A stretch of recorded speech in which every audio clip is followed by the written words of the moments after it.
calling for the meeting of the October Board of Dixon County. Let the record show that all board members are present and are Haley Robinson, Superintendent, Tom Baker, Clerk, and Scott Williams, Attorney. Let us stand down and have the Pledge of Allegiance in a moment of silence. I pledge allegiance to the flag of the United States of America and to the republic for which it stands, one nation, under God, indivisible, with liberty and justice for all.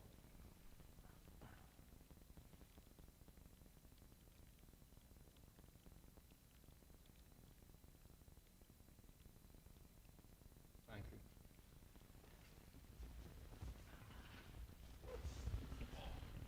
We have an agenda in front of us. Is there any changes to the agenda? No, sir.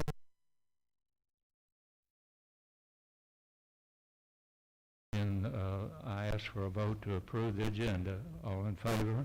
Aye. Approve the agenda. Thank you. I think that's what he meant. That brings us down to public comment. Kathy Music is first on our list, although Read the policy and A period of time for public comment will be designated on the meeting agenda during which the public may comment on issues related to public education. The Dickinson County School Board believes that the citizens of the county should be heard, and this is an acceptable format for receiving public comment. After the public comment section of the meeting is closed, the public shall not be allowed to participate in general board member discussions regarding agenda items. Public participation with the board members regarding agenda items can be disruptive, and the practice is prohibited by the Robert's Rules of Order. It is a desire of the school board to treat each member of the public fairly and equally. Allowing one individual to participate while excluding others is unfair. The board may hold such public hearings as may be necessary to allow the public to more fully understand the concerns of the board, and may place the public comment section of any meeting at the end of the meeting to allow additional public comments. While we are not wish to restrict the free expression of opinion, we feel that certain restrictions may be necessary so that the order and reasonable standards may be maintained. We ask that the following standards be adhered to. The speaker will be recognized by the chair. Each speaker will be limited to 5 minutes. Speakers will refrain from the use of vulgarity or profanity and will avoid negative or embarrassing comments directed towards specific children or students. Board members should not respond to issues presented by speakers unless clarification is necessary, and matters of concern raised under public comment will be referred to the proper official for investigation and a future board consideration if necessary. Adopted April the 20th, 2000, revised February 23, 2011, and revised April 30th of 2014, and revised January 25th of 2017. okay. Now the first on the list is Kathy Music. Good evening, Mr. Lyle, Dr. Lyle, Mrs. Robinson, members of the board. My name, as he said, is Kathy Music. I'm the regional representative for Virginia Professional Educators, and I told you about it last month, but I want to remind you again that we do give away grants and scholarships. I think Dickinson County had 3 people last year to receive one, up to $500, and the deadline is November 15th. Also, I want to commend everybody for a great job. Dickinson County continues. The county that I reside in is Scott County, and our numbers have really spiked up. I know the school board there had to make some changes last week, and I know you all have that on your agenda tonight. So I know it's a hard decision, but it is one that we have to move forward. And anyway, my prayers are with you that you make the right decision. I know it's very difficult. But anyway, thank you for all you do, and thanks for your staff for the great job they've done to keep those numbers down. Thank you. Thank you, Ms. Music. The next is Phyllis Mullins, DEA representative.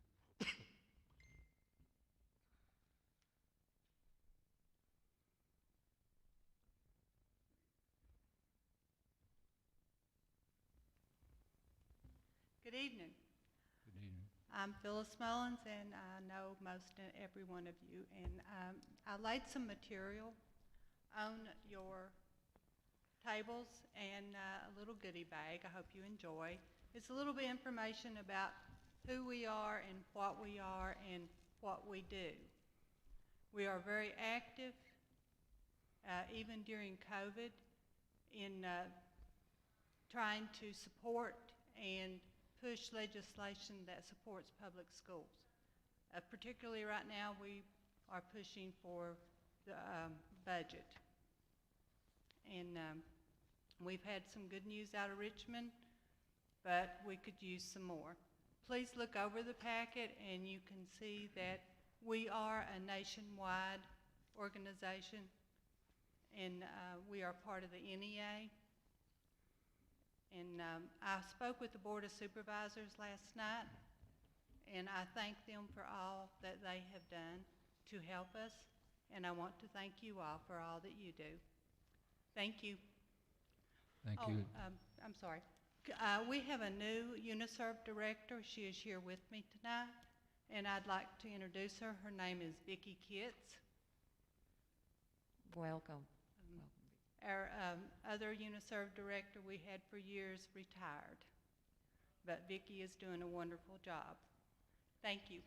And Dr. Lyle, thank you, Ms. Mullins. And Thank Dr. you. Lyle, I'd just like to remind our public, if they like to call in, it's area code 835-1620. If anyone has a public comment, there is one public comment. Could we go ahead, please, if that's all right with you, Dr.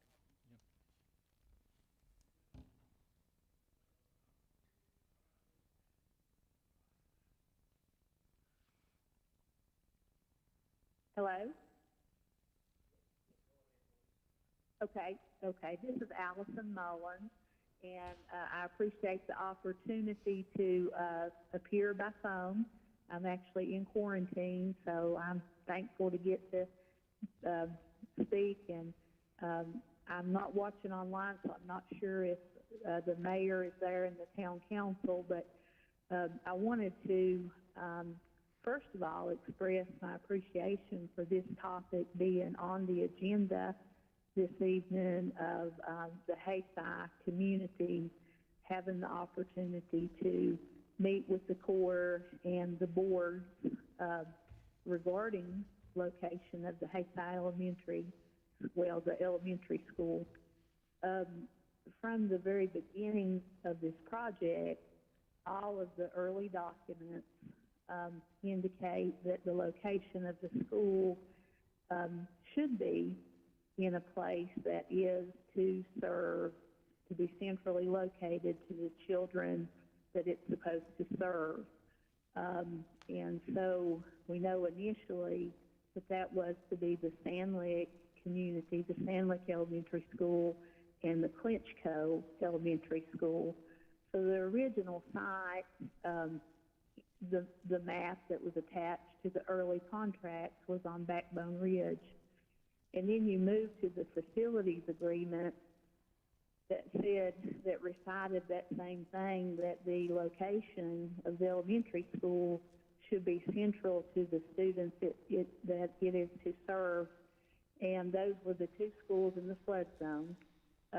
Now we know that the decision has been made to ultimately potentially consolidate all the elementary schools at Ridgeview, but still the Hayti community has never been involved in the decision. And so from Rebecca Bennett, the project manager, her emails, her correspondence to me and others, Rocky Barton and others, has been that the community should be involved in the decision. When we look at the makeup of the 5 people in the group who met with the Corps of Engineers in Huntington, and particularly those that met with the Corps in 2013 when the contract was amended, it was changed from a Hayti area elementary school to any location, suitable location in the county. The folks who negotiated that amendment, we had Mrs. Robinson, David Moore, Freddie Mullins, Scott Mullins, and I believe Lehman Kendrick. Somebody can correct me if I'm wrong. No member of the Hayside community was in that group or involved in that negotiation. And so the Hayside community, the students who are mostly affected, I'm of the opinion that they should at least, our community should have opportunity to sit down with the Corps and be able to ask some questions about the project and about those negotiations that were made years ago that made some important changes that affected our community. And of course, subsequent to the contract amendment in 2013, we had property purchased on Backbone Ridge from Merle Fuller, 1 minute, Ms. Mullins. approximately 5 acres. And so I think the Fuller family deserves an explanation. You know, they were really reluctant to sell that property that had been in their family for generations, and they were doing it based upon the promises, the assertions that they would be helping out the community. I'm sorry. Did somebody, I don't know what my time is, I can't hear, but it's just, it would be my contention that the Hayside community has virtually been blocked out in having any kind of voice or any kind of communication with the Corps of Engineers, and we are the main community that will be impacted by the relocation of Sandwick Elementary. Time is up. Thank you. Would you repeat your name for the record? She might. It's Allison Mullins. Allison Mullins. Are there any other calls? Next on the list is Kevin Mullins. Again, as Mr. Mullins is coming up, our number is 835-1620 for any of our public that would like to call in. Mr. Chairman, appreciate it, and members of the school board. I'm representing Clintwood Kiwanis and Clinchco Kiwanis today. Won't take but just a couple of minutes of your time. One of the members down at Clinchco, J.R. Robinson, had an idea that he had approached us with some time ago, and we thought it was a good idea. First of all, I would like to extend my thanks as at least a parent of a former student of the work that y'all have done, getting getting us through the COVID, getting through this crisis, making sure that students have some Chromebooks that they can utilize at school. But JR had actually had this idea actually pre-COVID that he wanted to put together some computer packages for some very needy families in the county. So he started trying to gather up some computer parts. He basically got permission from Microsoft to be able to utilize Microsoft programming to put on these computers is what we're going to be donating to members of the public. And then he had approached us really about it at that time and asked if Clintwood Kiwanis wanted to take part in this, and we most certainly said that we would be willing to. But what I'm approaching you all about is we have an understanding that y'all may have some surplus old monitors, some old computers, some old cables, those kind of things that were left over from some of the schools. And we would like your consideration in possibly donating those items to this cause. And what we're going to be doing as a club is getting together, and it may take 2, 3, 4 computers to really build one good one to get in some of these needy homes. So we would really like the school board's consideration to possibly donate some of those surplus items that are no longer in use to that program that we're trying to do. And again, the Kiwanis clubs will be utilizing places like behavioral health and social services to look at where some of those needy families are in the community.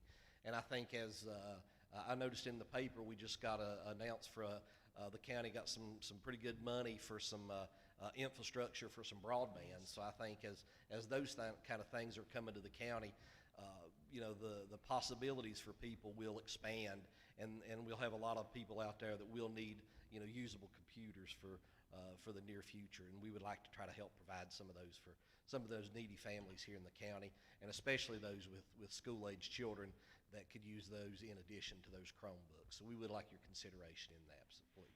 Mr. Mullins, just the consideration of the board, I'll be glad to call you Okay, that would be fine. and see what we can do and work out. Okay, we appreciate that very If that's all right much. with the board members. Thank y'all, and thank you for your time. Thank you, Appreciate Kevin. Thank you, Kevin. Thank you. Next on the list is Jerry Scardo. Thank you for the opportunity to address. Austin Counts, this is on the resolution about solar power.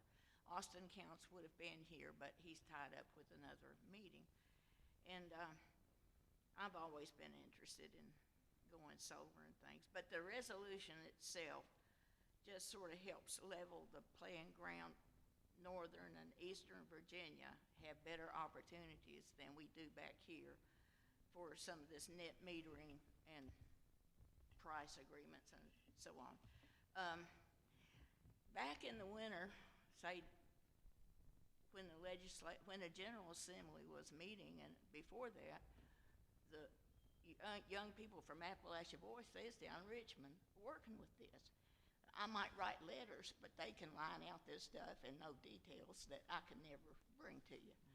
And I was really surprised after they made progress down there to see that Appalachian Power put further limits on how much solar can be installed in our government buildings using legal whatevers that I couldn't even begin to dream that were there. Knowing that I was coming here today, I thought about my brother. 1955, 56, he was in the Antarctic, Operation Deep Freeze.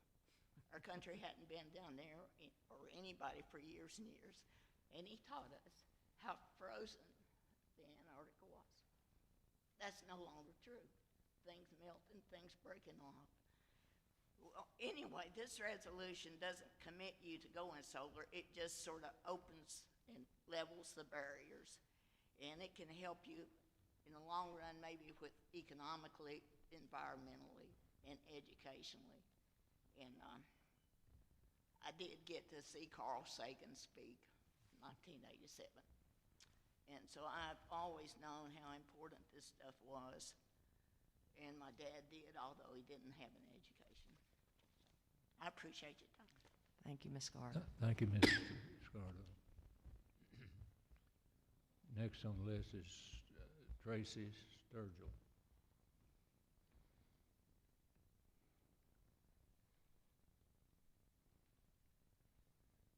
So, my name is Tracy Sturgill. I'm an RN at the hospital in Clintwood. I work on the psych ward.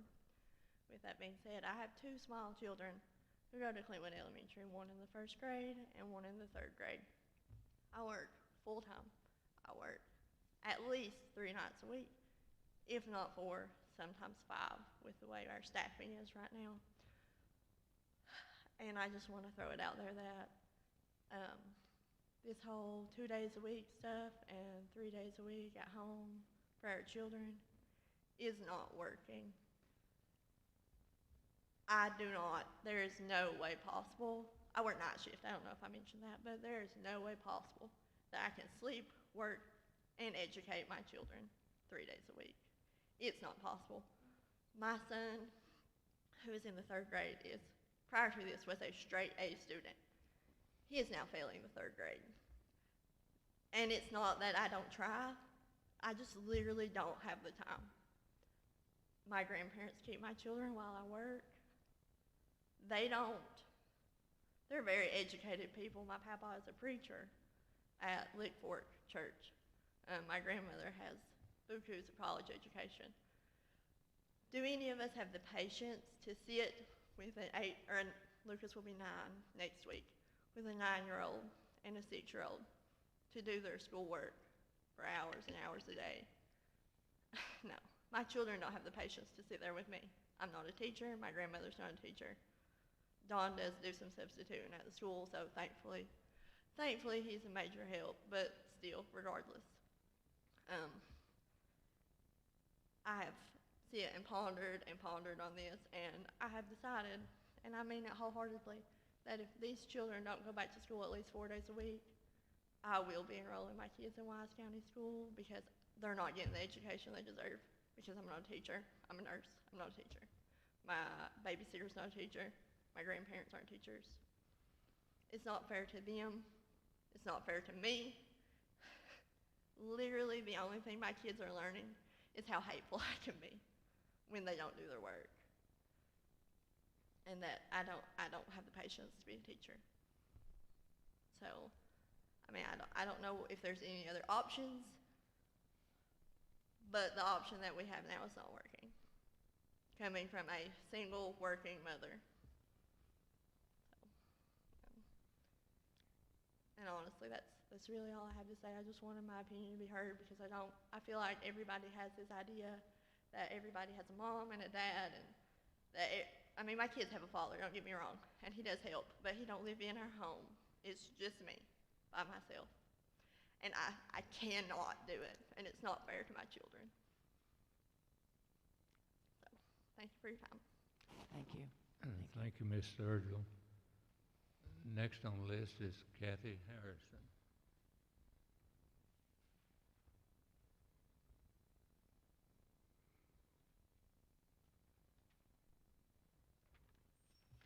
Good evening, Dr. Lyle, Hello. Mrs. Robinson. My name is Kathy Harrison. Just in case the paper makes me anonymous again, I'd just soon have my name out there with everything that I have to say. I live in the Irvington district. I have grandchildren that go to Irvington Elementary.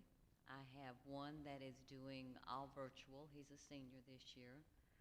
I have a nephew that is at Ridgeview High School. I have a niece's sister that goes to Clintwood Elementary. So I have a family, an extended family, in all the schools in the county. And I just want to echo what Allison said earlier. I know at least 4 of you, I'm not sure of Dr. Lyle, but I know that you guys were not on any of the boards when this started. You was not there when the Facilities Development Agreement was decided upon. Like I said, I'm not sure about Dr. Lyle. I know he was there with my brother for some of it. But even if the Facilities Development Agreement is not going to be followed any longer for whatever reason, I think you should think about the spirit that the Facilities Development Agreement embodies. It embodies just exactly what Allison said. It wants the elementary school to be centrally located for the students it is intended to serve. Now, being located, I know you have not made this official, that the elementary school is going to be at Ridgeview, but the perception by everyone in the county is that the decision is made. Now, I know it's not, but I'm just telling you what the perception is by the patrons that come in the library, by extended family members when we talk about this up at my dad's.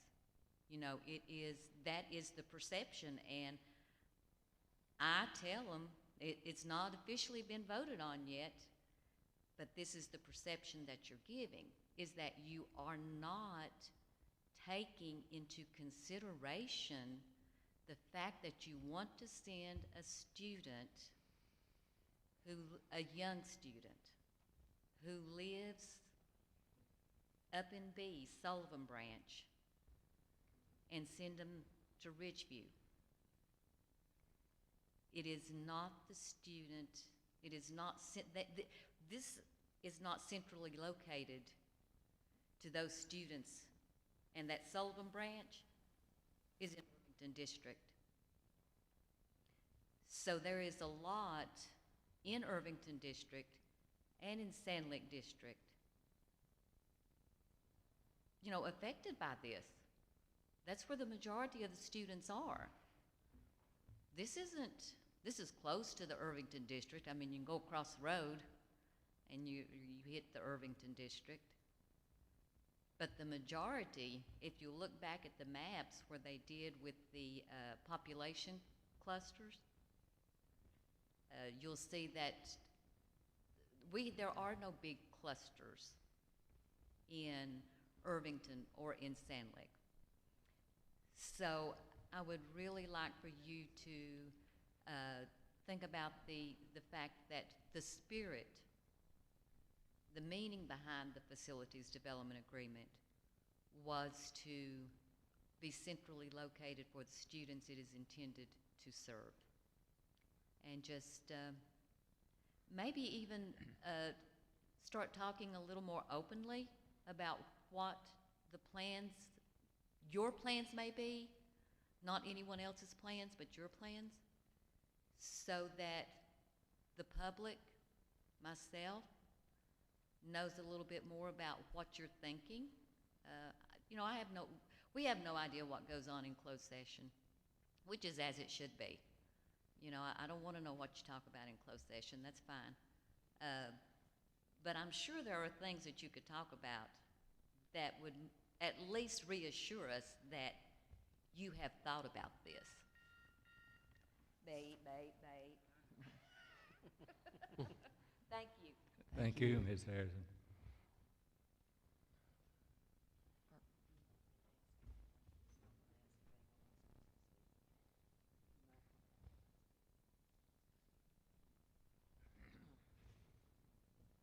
Is there anyone else that would like to speak?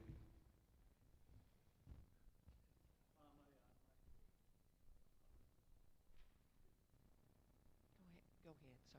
Come on. If you'll come, Mr. Edwards, if you'll come right to the microphone. That way we can all hear you.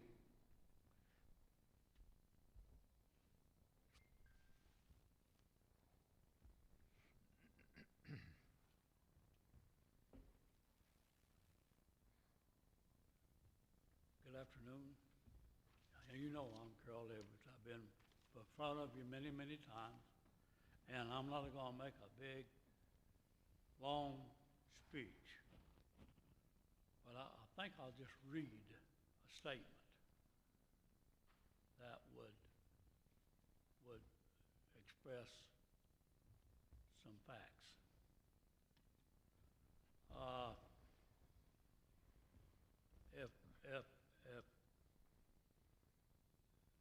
If you move Sand Lake School out of this district into the Clintwood district, it's a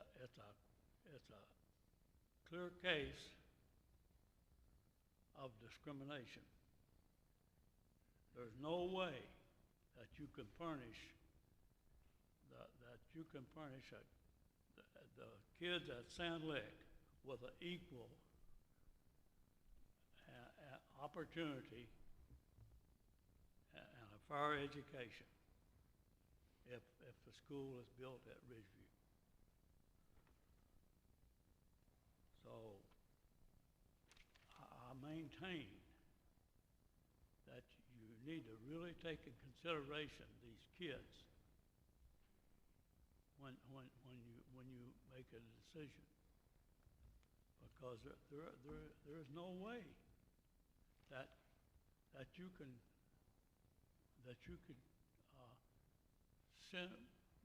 make the kids come to Clintwood and furnish my equal and fair opportunity. And that's what we're supposed to do as school board members. I'm positive you all know that. So that's basically all I've got to say. Is I hope that you will take a look at the kids and think about the kids, not about some other reason, but think about the kids.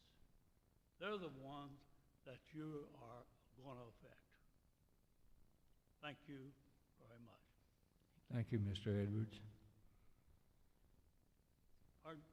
Thank you, sir. Is there anyone else that wishes to speak? Yes. Come on up.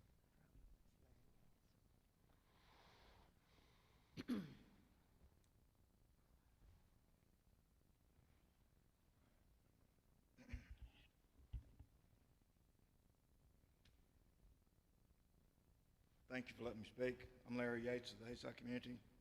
I'm a lifelong resident of the Sand Lake District. Coincidentally, I am the mayor over there.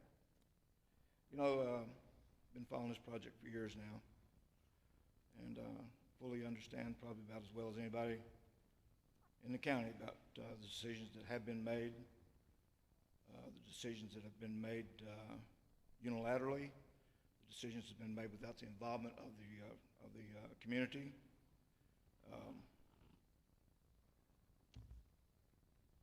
Everyone talks to me about, okay, this decision for the location of the new elementary school is between the community and the Corps, you know, the Corps of Engineers is going to allow the community to make the decision.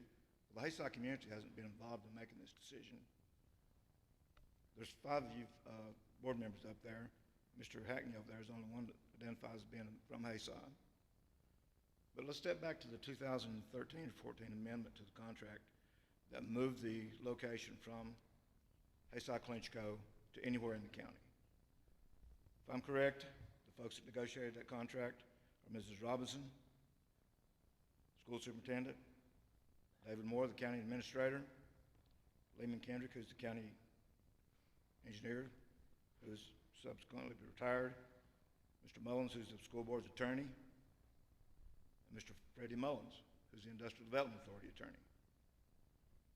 It's been brought to my attention more than once in the last couple of months by various attorneys in Dixon County. The county attorney, Mr. Bud Phillips, brought that to my attention in a recent meeting that I stood up and spoke in, that the folks that were elected were the ones that made the decisions.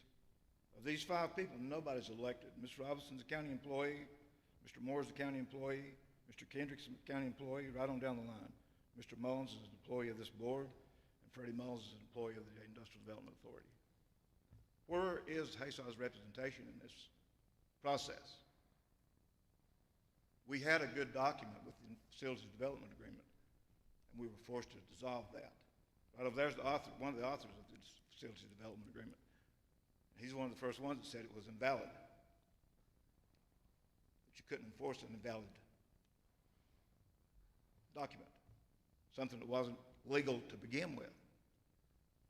How is that possible?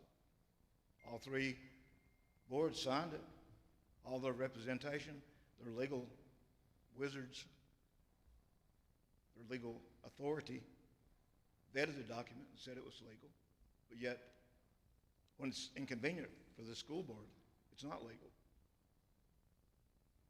I'd just like to know how how you folks can sit there and quantify it to yourselves that the Hayside community has been treated fairly in all this.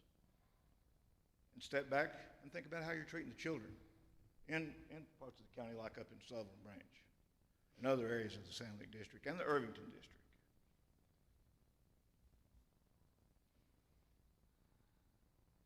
I beg you to reconsider, not just for the benefit of the county and the county coffers, but for the benefit of these children that's affected by this decision that you all are making. Sure, you haven't publicly said you're going to build a school up here on the mountain. We all know that you've made some sort of decision.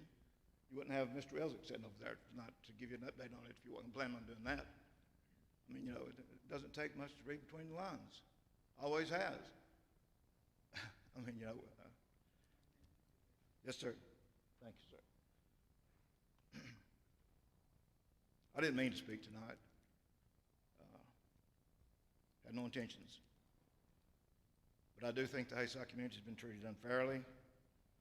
I think that in many ways the Corps of Engineers should have had more oversight on this project. It's not for me to tell the Corps of Engineers how to do their business. I know they think it should be a community decision of where the school goes. I fully agree that you all have the legal authority to do that. So why don't you exercise it and use a little common sense when you make that decision? Thank you. Thank you, Mr. Yates. Is there anyone else?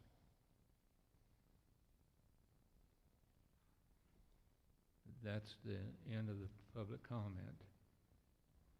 We move down to consent agenda.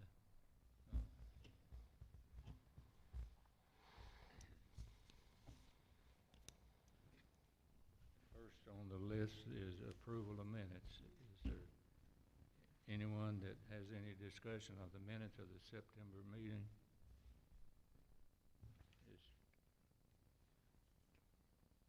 Is there a motion to approve? So moved. Second. Moved and second to approve the minutes of the September meeting. All in favor say aye. Aye. Motion carries. Do we have, I don't see any check register.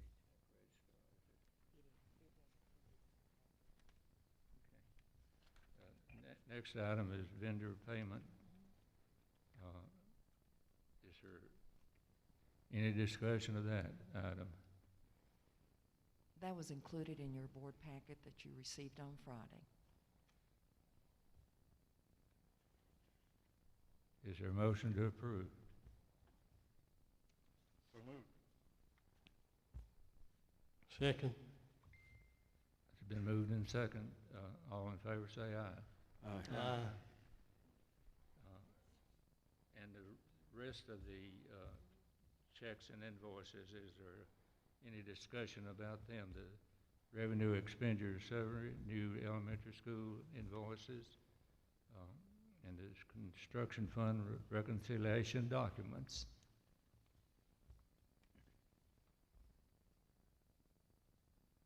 Any discussion? If not, is there a motion to approve? So moved. Second. It's been moved and second. All in favor say aye. Aye.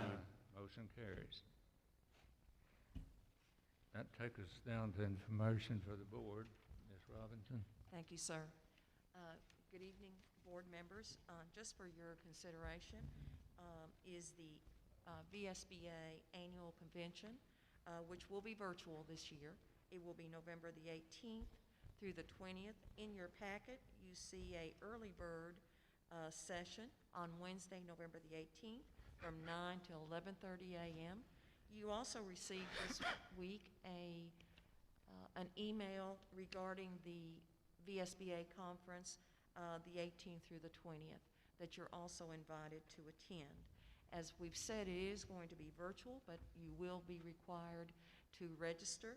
If you are interested in attending or participating in the early bird session or the VSBA annual convention, please let Ms. Baker know, and she will be delighted to register you for that. I know that some of you have attended the VSBA conference, as I have, and it's usually an excellent conference. And so I'm looking forward again to participate virtually with you if that is your pleasure. So that is all that I have for, oh, I'm sorry, and the other things for the information from the board are other conferences, virtual conferences, so on for that, for your information. The annual convention is all by Zoom, as I've found out in my attempt to get Zoom. Still working on that. But it is a good meeting, or it was in person. I don't know how the Zoom's going to be, but anyway, if anyone's interested, I think it would be worthwhile to do that. And we'll certainly help you to register to Zoom and whatever else we can do with that.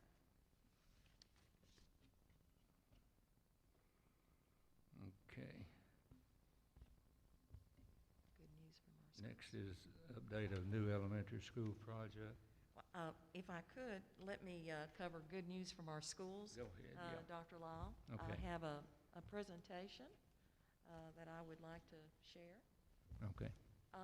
First, again, board members, each year the VSBA School Board Academy awards points and credits through 2 school board members in their participation in VSBA meetings and other academy sessions, and through the VSBA governance and service activities. A list of credit hours is described fully in this document, but we would like to recognize one of our school board members with 57 credits. He has earned the Award of Excellence, and he also receives a pin. And so I'd like to recognize Dr. Lurton Lyle as the recipient of the Award Excellence from the VSBA School Board Academy. Dr. Lyle, your pin. Congratulations. I think you probably have several of those. I know that you attend many of our conferences and keep us up to date with that. Well, this year has kind of knocked down my attendance, but anyway. Yes, it has all of ours also, yes. I would also like to invite Mr. Setzer to come and talk with us about our attendance for September. This information you received also during in your packets that were sent out on Friday. Thank you, Ms. Robinson. Ms. Tanya, do they have a copy here? The numbers I'm presenting tonight, as Ms. Robinson mentioned, are for the end of September. The board may remember that the 10-day report, because we started school near the end of August, at that time I reported that we had 1,912 students. At the end of September, we ended the month with 1,907 students. And as the board may recall, that's down 24, or the 19, that number would be down 24 from the end of the last school year and over 74 from the beginning of the previous school year. So we ended the month with 1,907 students. The attendance packages each month will contain the following items. If you turn to page 2, you will see a comparison of each school rate going back 4 years previous to this school year. Because of the COVID and because of the number of remote students and fully virtual students that we have, our attendance rates for the month of September were quite high, as you can see. The third page in the packet shows the board all this student movement out of the county. You can see each student who left their county. I won't go into detail because it mentions them by name. And it also shows the location to where they went to. You may notice that in the middle of that page, you see where it says 15 consecutive absences. Those students cannot legally drop out of school. We have to track them and make sure they enroll at a different school or return to our school. So those 2 that you see there have re-enrolled.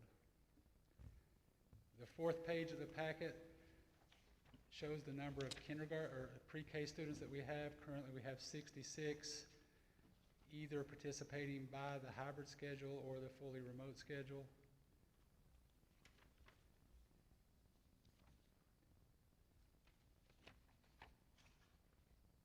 And Ms. Robinson, that's all I have unless the board has any questions for me.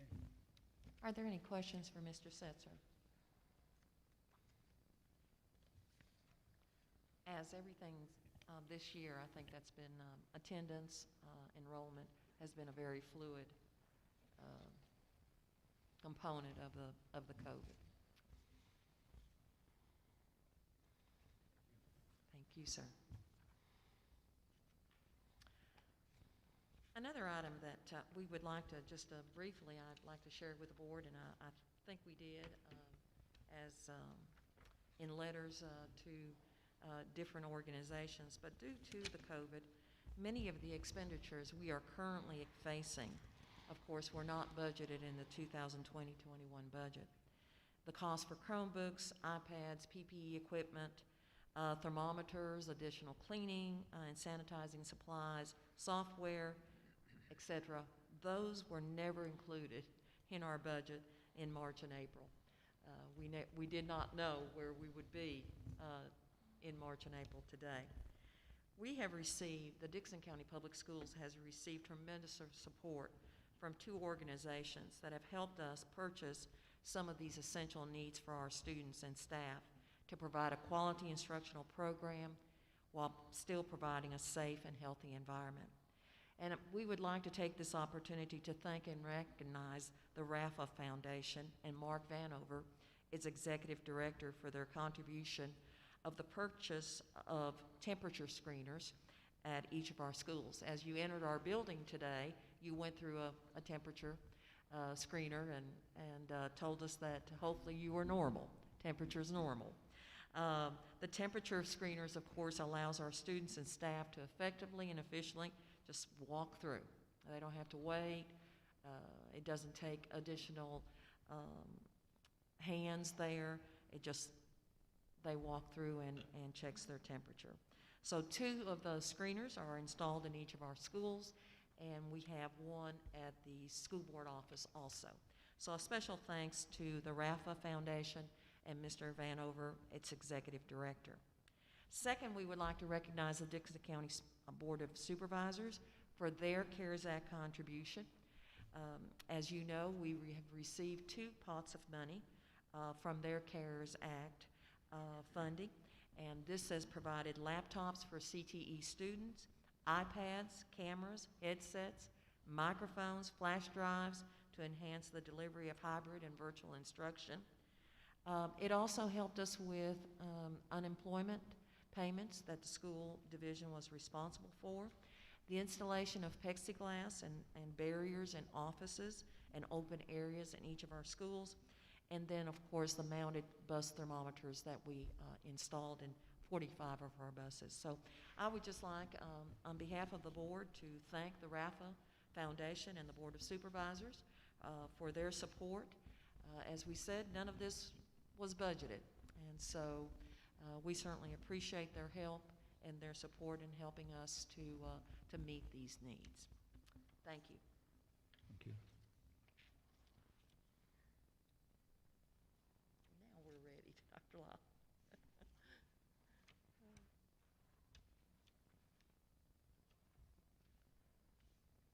That brings us to the discussion of the hybrid.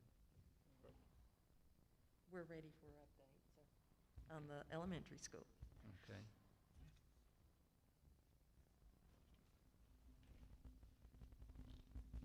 All right. And I'd like to invite Curtis Ellswick with Skanska, and I believe I saw Mr. Quisenberry here, Abe, and also Randy Jones with OWPR, and the Lane Group members are here. Mr. Quisenberry, good to see you all, Spencer. They'll present a report on the new elementary school for our school board members. Each of you received this in an email, and then you have it before you, and then it's also on the screen. Mr. Ellswick, welcome, sir. Thank you, ma'am. We do have some other presentations tonight, so I don't know if you want to take a minute and be able to turn around and see it, or we can do that Okay. now. We may want to, yes, thank you, sir. While we have this one, we also have the OWPR. Correct. Correct.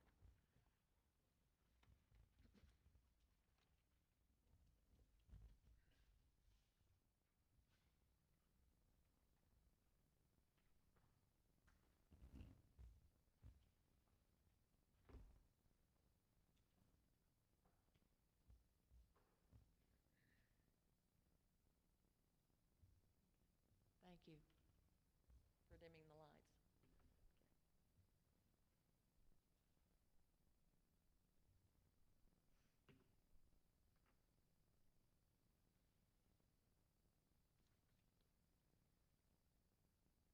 Well, good evening. Thank you for having us back to give an update on the elementary school project. I have a brief presentation on our due diligence efforts, but we also have an exciting presentation from the design build team of Questenberry's and ZMM and the Lane Group. So they have the exciting part. I got the dull comments, but anyway, there have been a lot of progress in the last month, and mainly that's by the design team, I would say. I got to give them credit. They've moved design from 35% to 65% in about 30 days, which means Randy hasn't slept a whole lot probably, and Chris as well.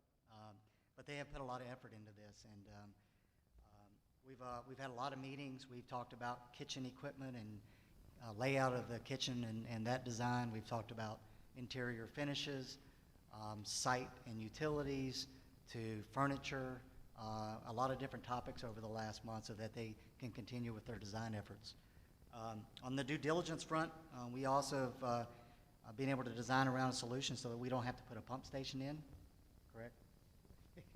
They're all shaking their heads, so that saves some money. That's a good thing.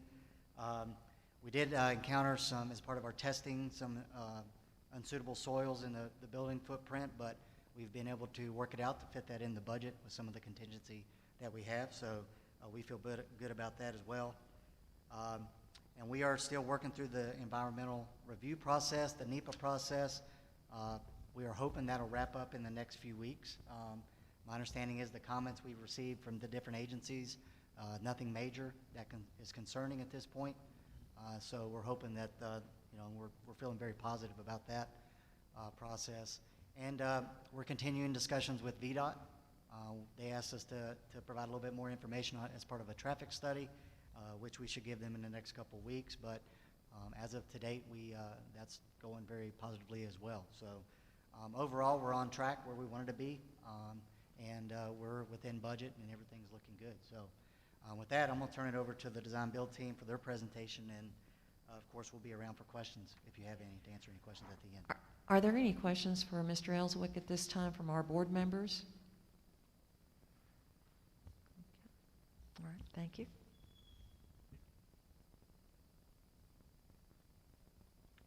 Thank you, Curtis.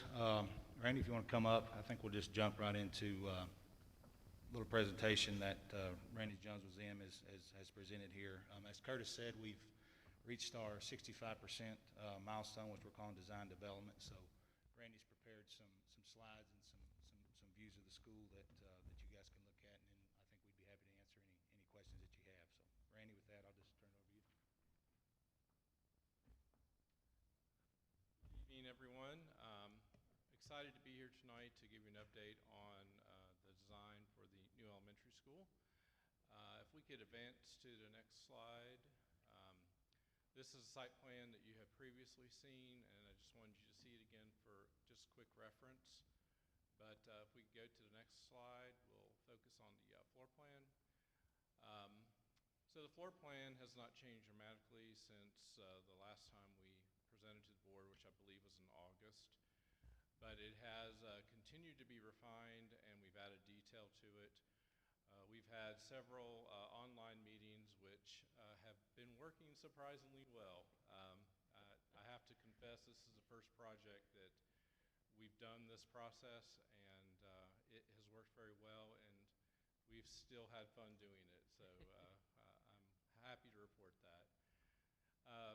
The school has 24 classrooms plus a 25th classroom. It's a transitional classroom, along with the gymnasium, the kitchen, the art room, the media center, and a makerspace lab.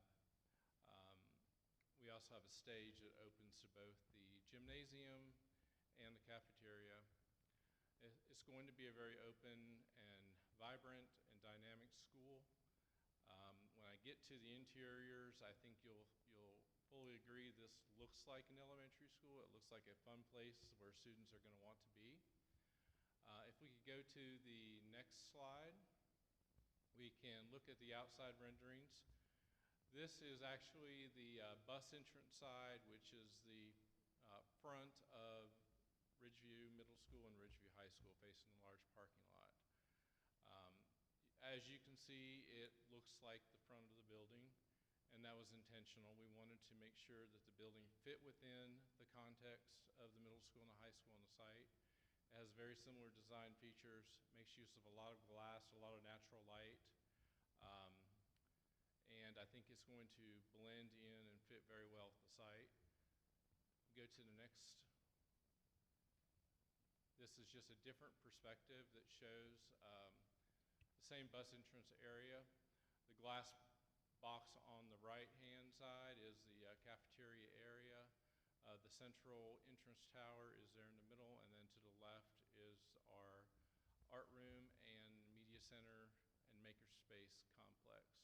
And then in the far distance in the back, you'll see the basic academic wing that kind of wraps around the middle school. Next.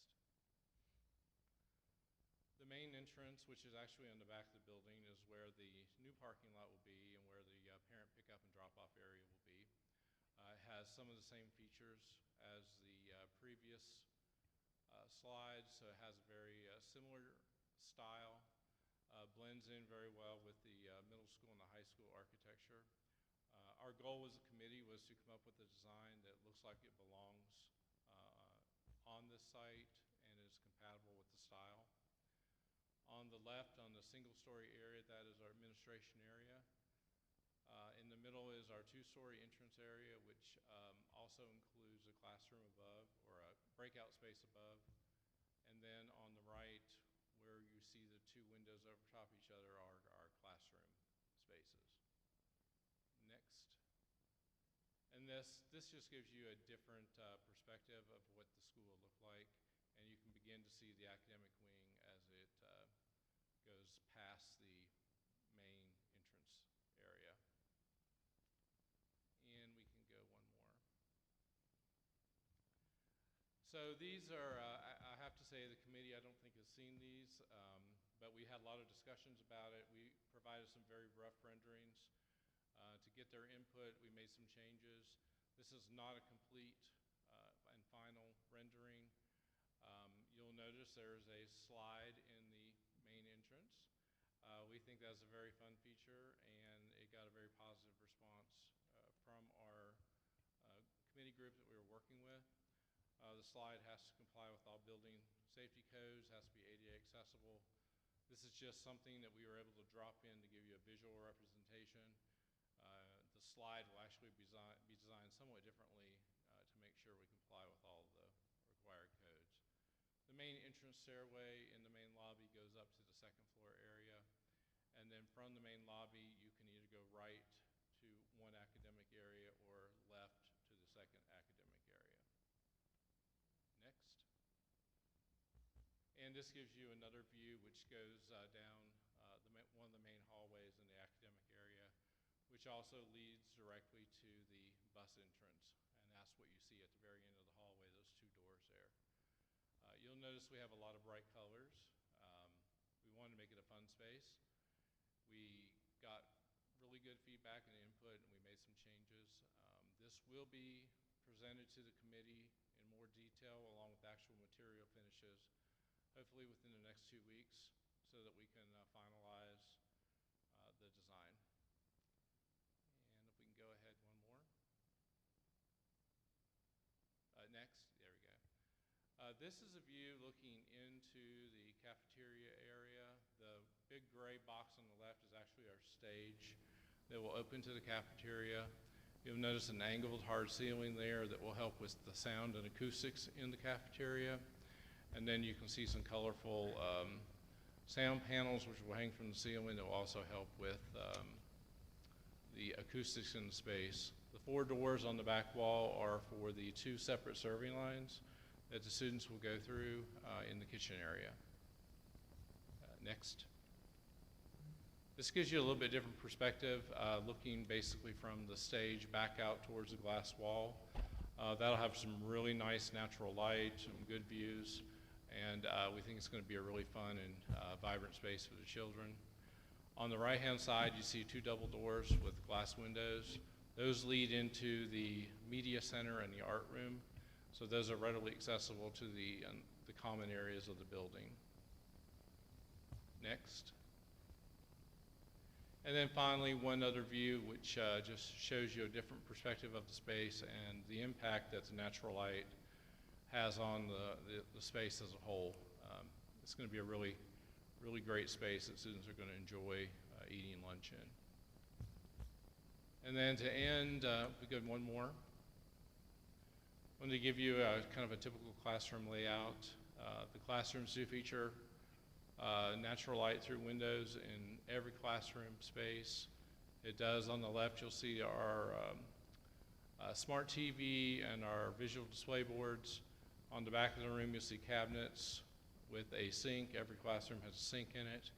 And then beyond that are some locker areas for student belongings. And although we do carry some of the vibrant colors into the space, we also recognize that students need to be focused when they're in the classroom, so the colors are somewhat subdued so that they don't get distracted by them. And I think we may have one more. And this gives you just a different perspective and how we brought some of the color into the space. And next. So that kind of gives you a quick idea of where we are. We've made an incredible amount of progress in the last 30 days, and we are looking forward to getting our portion of the project complete here in the upcoming few months. If there's any questions I can answer, I will be happy to do that. Questions from our board members?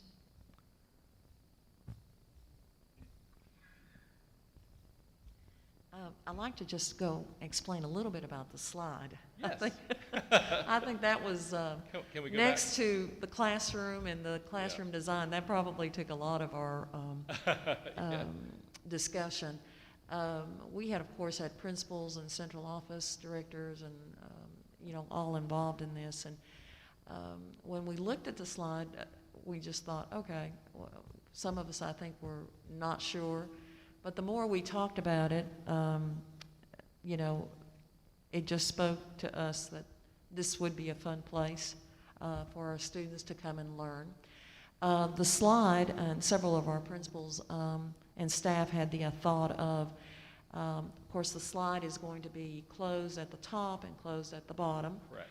And so it would only be used during certain times, celebrations.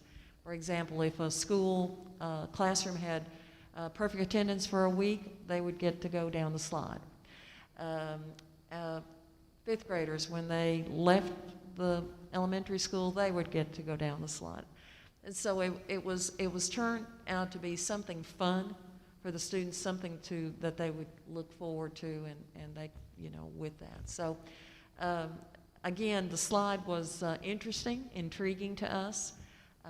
I like to, I guess, get the input from our board and others, but there just seemed to be a lot of fun associated with when students come into that.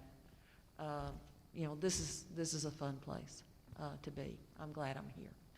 So, but again, I just wanted to explain the slide because we did have a lot of discussion about that. We did. Other questions? Mr. Mullins, questions?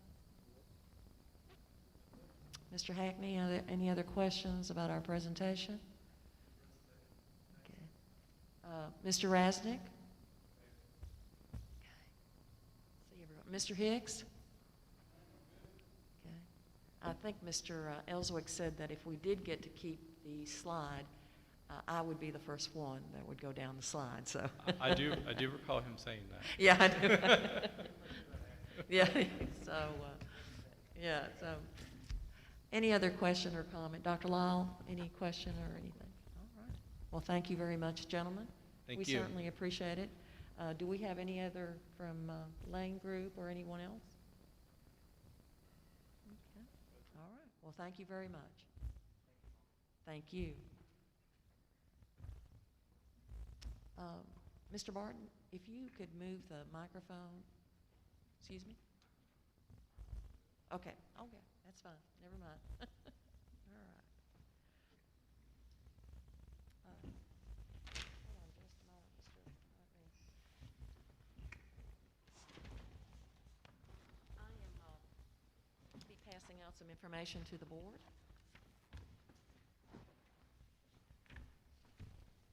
Thank you.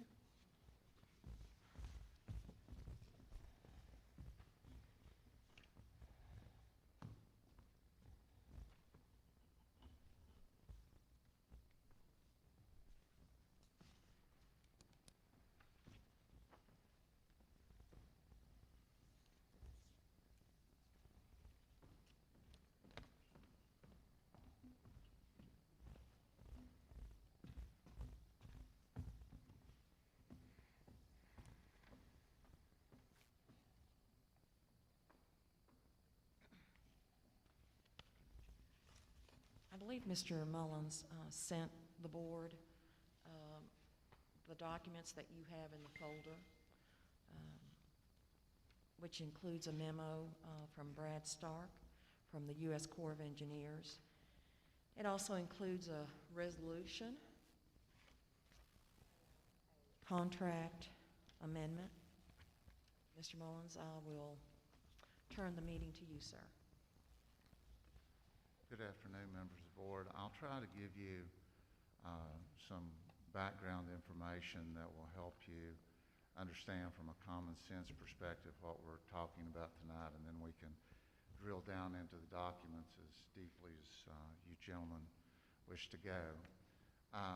What you need to understand from the view of 30,000 feet is that a long time ago there were two contracts. One contract was the major contract, and it dealt with Irvington High School. It dealt with Sand Lick Elementary School. It dealt with not Clinchco, but it dealt with the outbuildings below Hayside. And that contract was for around $102 million and change. And that contract was the major contract monetarily, and that contract is basically not at issue now. The issue tonight deals with the Clinchco contract, and the Clinchco contract was a bit of a hybrid in that you got to remember, we were looking to take some elementary school students. Clinchco Elementary at the time was pre-K through 7, and so what we were doing, some of those students would be going to middle school, some of those students would be going to elementary school.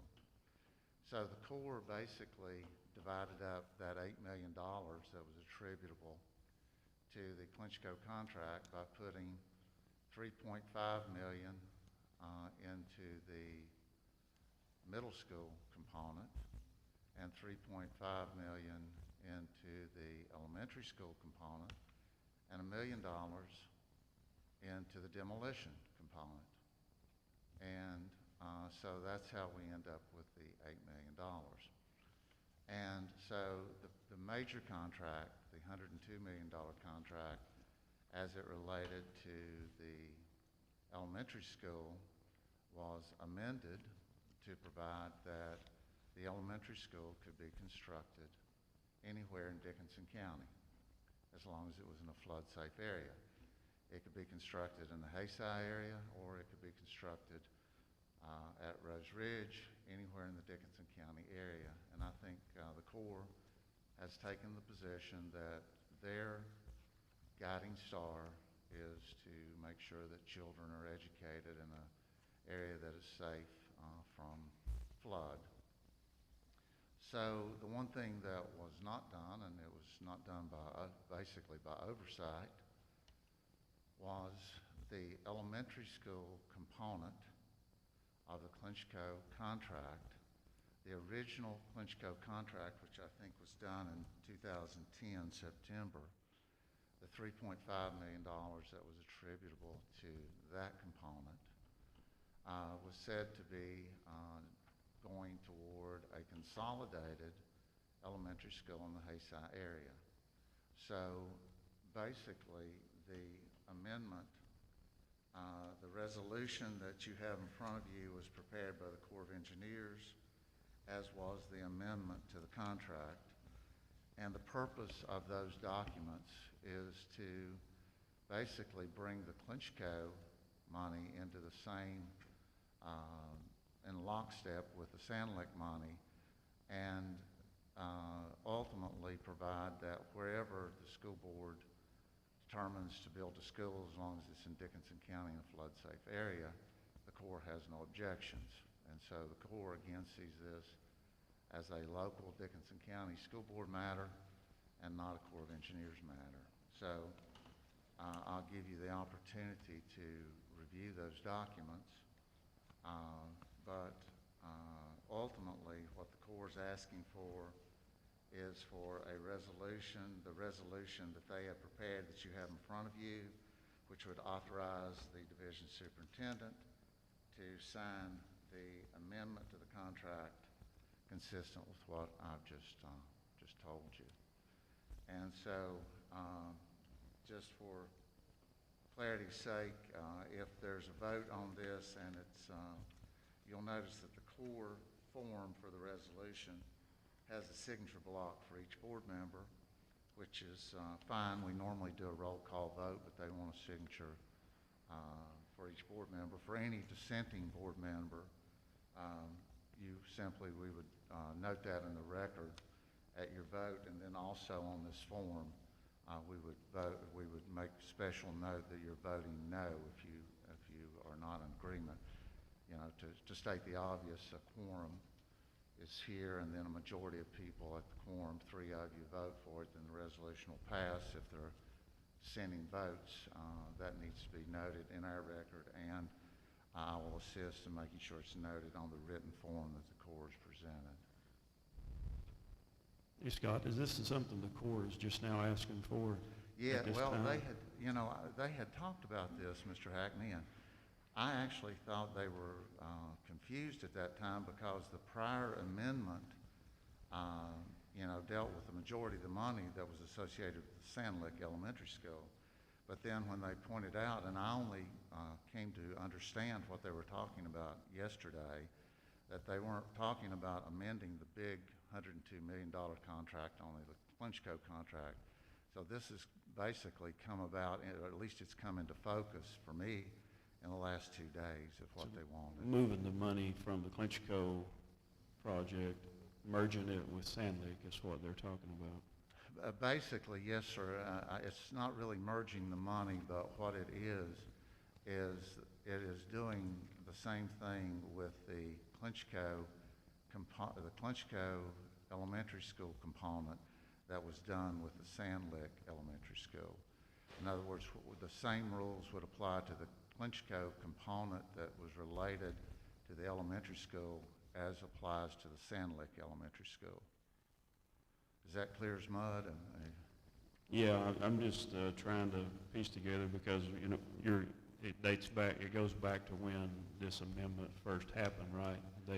They didn't seek that at that time. Right. And to make sure we're clear, there are 2 contracts, and the only amendment that happened to the primary contract, the big $102 million contract. And this Clinchco contract was not amended. This is not official. This has not been official. That's not right. So this is the first time that this issue has been presented for this Clinchco contract. And again, I know I'm repeating myself, but basically you're talking about $3.5 million. That was the elementary school component of the Clinchco contract would be going the same way as the Sand Lick School.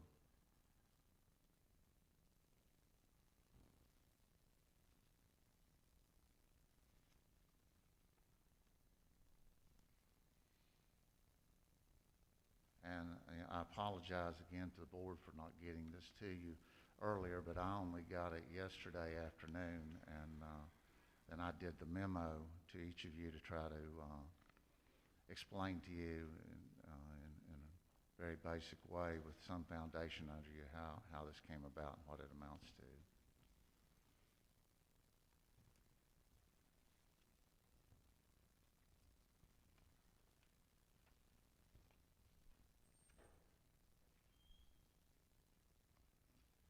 I'll try to answer any questions, but I want you to understand, if you don't understand exactly what you're looking at, please ask some questions and let's make sure we're all on the same page about it.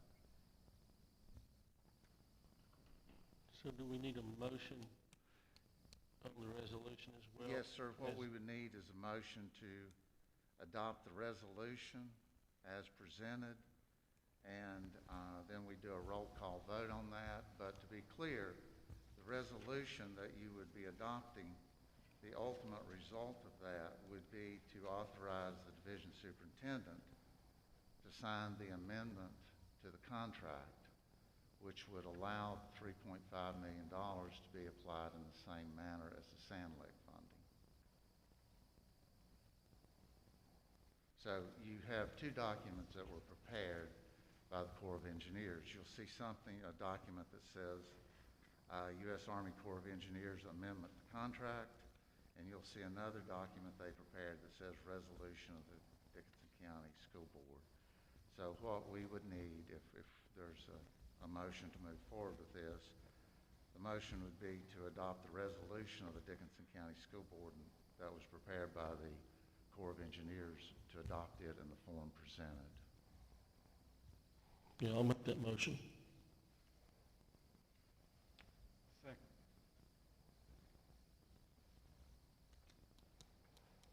Is there any other discussion?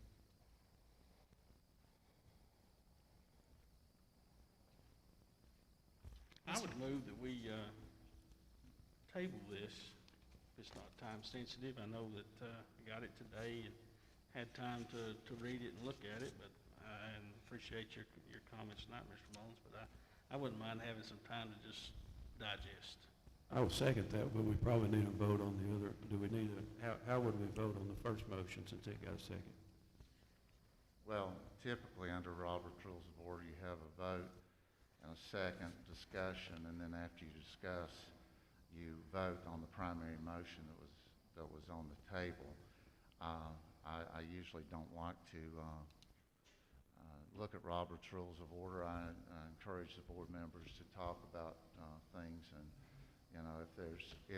if Mr. Hicks wants to make an alternative motion, then he could make that to table it. If that got a second, you would vote on that, and that would either pass or fail. If it fails, you go back to the primary motion.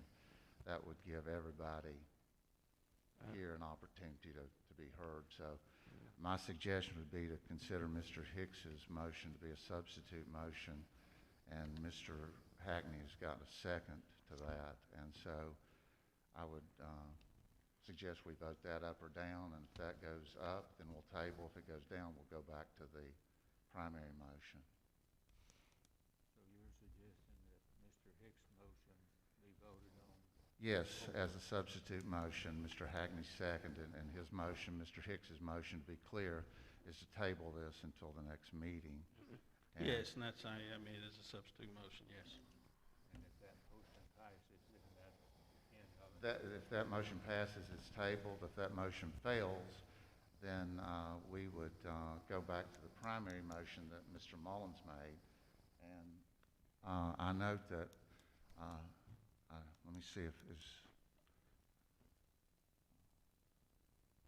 I'm looking around to see if our construction manager's here. He's cleared out. So, the question that I really wanted to talk with and think through with him is the extent to which this was time sensitive, and that's something that I'm really not in a position to comment on that with any authority. The Corps of Engineers and maybe Ms. Robinson, if you have any. The way it works is I talk with the Corps attorneys, and Ms. Robinson talks with her equal over on the Corps team, and I'm not sure whether or not they considered this time sensitive. I don't either, Mr. Mullins, and when it was mentioned to us, it was more like it needed to be done, but it wasn't with a time-sensitive approach. I hope I'm correct in that. Well, the only thing I would say is if it comes back, if Mr. Hicks's motion should pass and if it was tabled, if we go back to the Corps and they say this is necessary because of some internal issue they have, then we would need to have a special call meeting to deal with it, because we really have to follow their lead. But I have no reason that I can say that to know or believe this is time sensitive. We have two motions on the floor. Is discussion still open? Yes, sir. A brief summary of this again. This came from the Corps, right? Yes, sir. And it's something they need done. Is that correct? Yes, sir, it's something they need done. Yes, sir, that's correct. Well, if I read this right, it's from them asking that we do this, basically. If not, then I'm in error. I'm sorry, Mr. Rasnick, I'm having a little difficulty. You may want to talk in your microphone, Mr. Resnick, I'm sorry. I'd probably prefer not to, but we will. The fact is that it seems like something they're asking us to do. Am I right in assuming that? Oh, yes, sir. I mean, what they want is consistency. They want to know that the two contracts are being applied consistently. There's an amendment to one. They want to bring the second one, the smaller one, into harmony with the first one.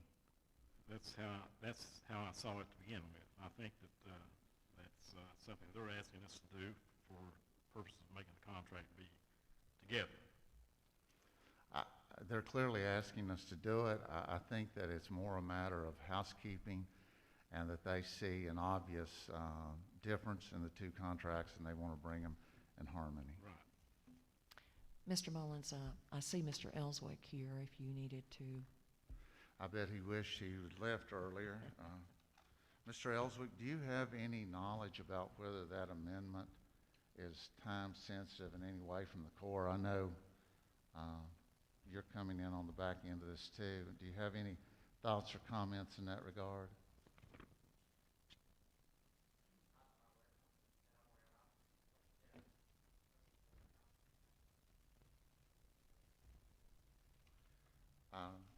Members of the board, I want to answer, be responsive to each of you, and it is what it is. But going back procedurally, there's a motion and a second that's an alternative motion that I think we vote up or down as to whether we table. And if we're going to table, we know that, and if we're not, then we go back to the primary motion of are we going to adopt this resolution. Is that clear? Yes. So procedurally, if Mr. Hicks' motion passes, then it's table and we do not have to vote on the previous motion. That's correct, sir.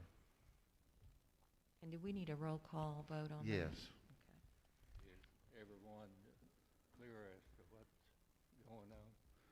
And right now, and I'm sorry, but just for the record, to be very clear, we're voting on Mr. Hicks' alternative motion to table this matter until the next meeting. And I think we, as you say, need a roll call vote. Everybody ready to vote? I'll ask. Mr. Mullins, I would amend this motion. I did say the next meeting, but I would amend that we table this, and if there is a need that this needs to be done sooner than our next meeting, that we could have a special call meeting and come and do that. And Mr. Hackney, does that have a second? I'll second his amended motion. Okay. I'll ask Mr. Hackney, yes or no on Mr. Hicks. I vote yes.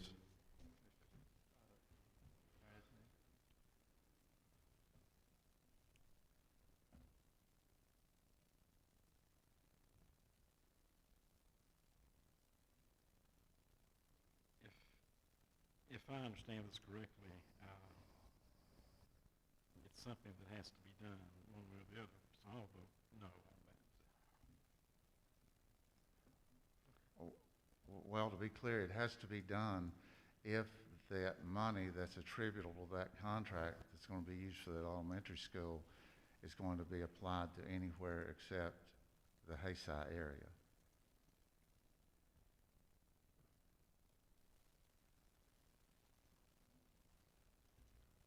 I'll vote yes. And Mr. Hicks? Yes. And Mr. Miller? I also will vote yes. It's unanimous that we table it until a future date. And I will contact the Corps' attorney tomorrow, and if there's any sense of urgency about this, maybe either we talk about a date just tonight so that everybody's calendar could be together, because if there's a sense of urgency, maybe we could get back next week sometime to deal with this issue. And, I know that each of you have busy calendars, and so if we could pick a date, even just as a potential date, we don't need a vote on it, but just a potential date, so that if I come back and say the Corps says this needs to be done yesterday, we could come back up and have a special call meeting on that limited issue. Is that acceptable? Yes. Ms. Robinson, is there any preferred date for the? No, next Wednesday or Monday. Works next Monday or Wednesday, the pleasure of the board. We have to have a time from the announcement of the new meeting, in other words. Well, I tell you what we could do, it'd probably be easier, is we could recess this meeting until 5 p.m. next Wednesday, November 4, and in the event there, or the Corps has no sense of urgency, we can just cancel that rather than. Probably the best route to go, yes. Yeah, I agree with that. I agree with that. The public would be aware now when that'll come back up.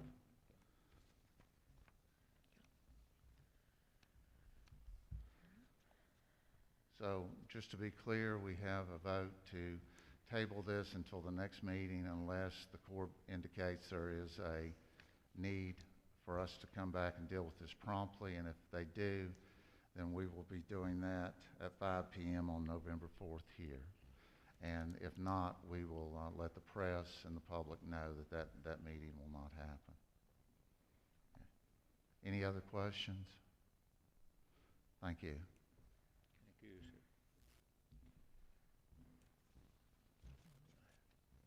That brings us down to There are discussions there.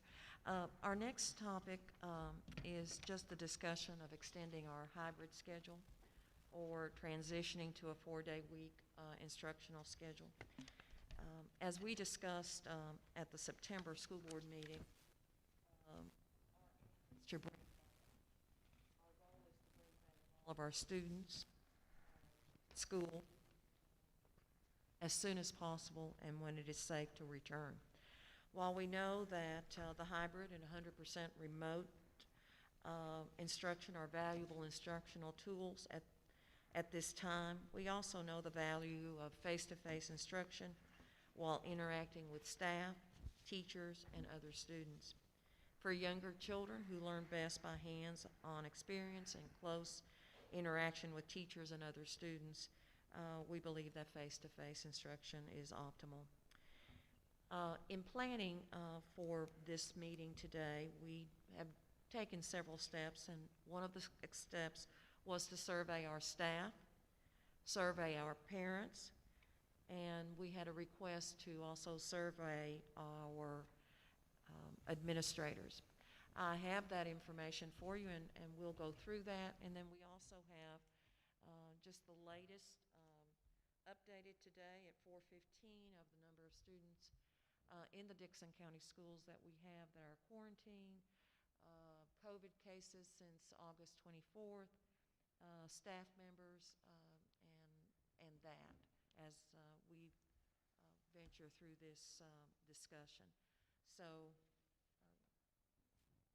I need to, I guess I can do this, okay.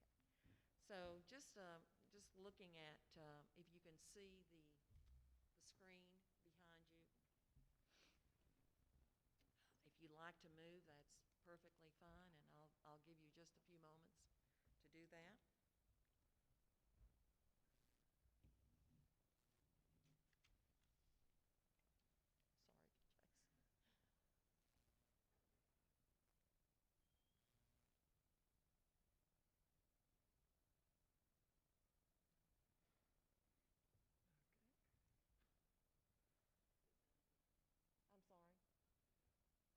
I'm sorry. Okay, next slide, please. Thank you. All right. As you see, and I shared, I shared this information with you this week. Last week, I'm sorry, time just, I think we did it for 1 week, and I certainly shared this information with you last week.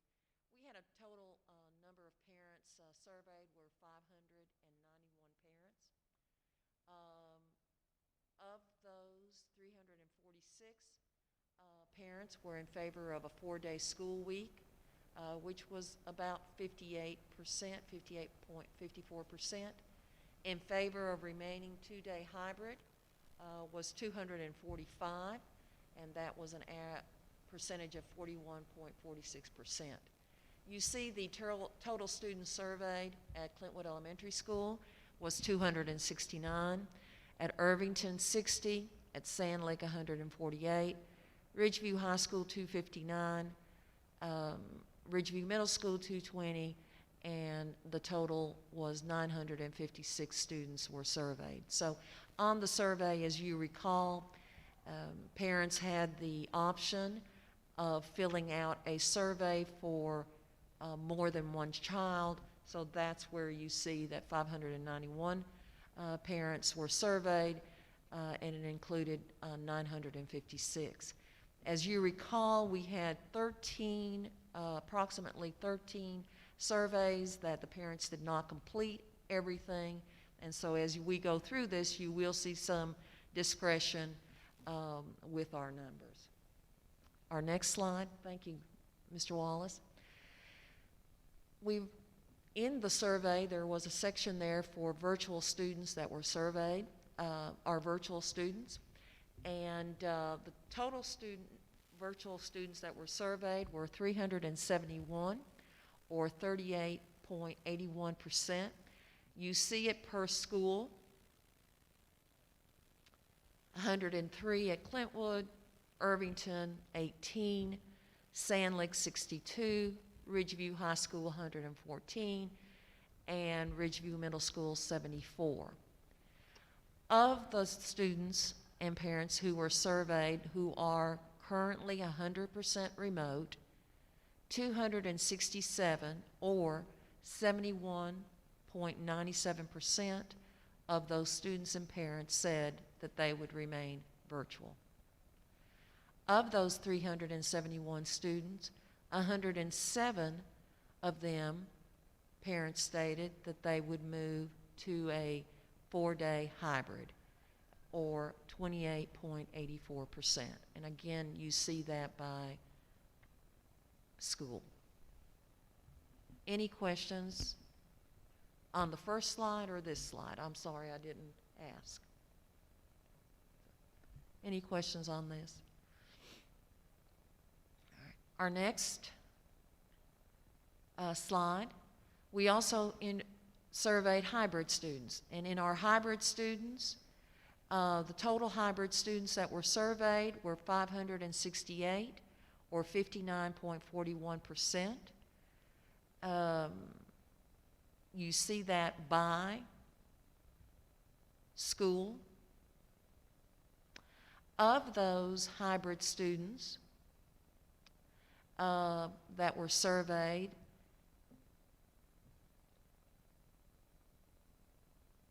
89.26% voted to go to a 4-day schedule.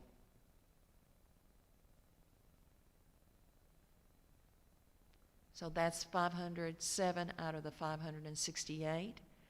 And 45 of the current hybrid students, or 7.92%, said we'll switch to 100% virtual. And you see that there were 4 at Clintwood, according to this survey, 1 at Irvington Elementary School, 16 at Sand Lake, 7 at Ridgeview High School, and 17 at Ridgeview Middle School.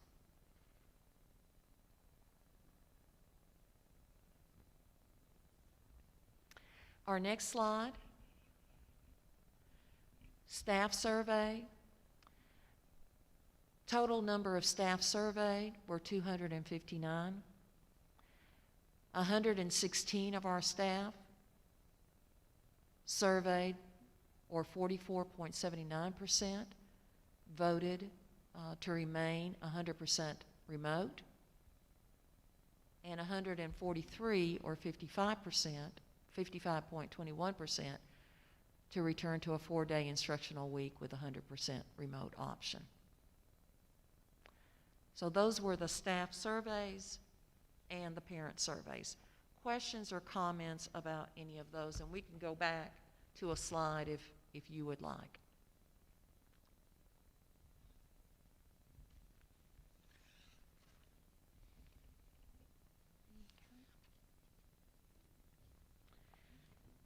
I have for you a COVID case update for the Dixon County Public Schools since August 24th, and I like to distribute those at this time.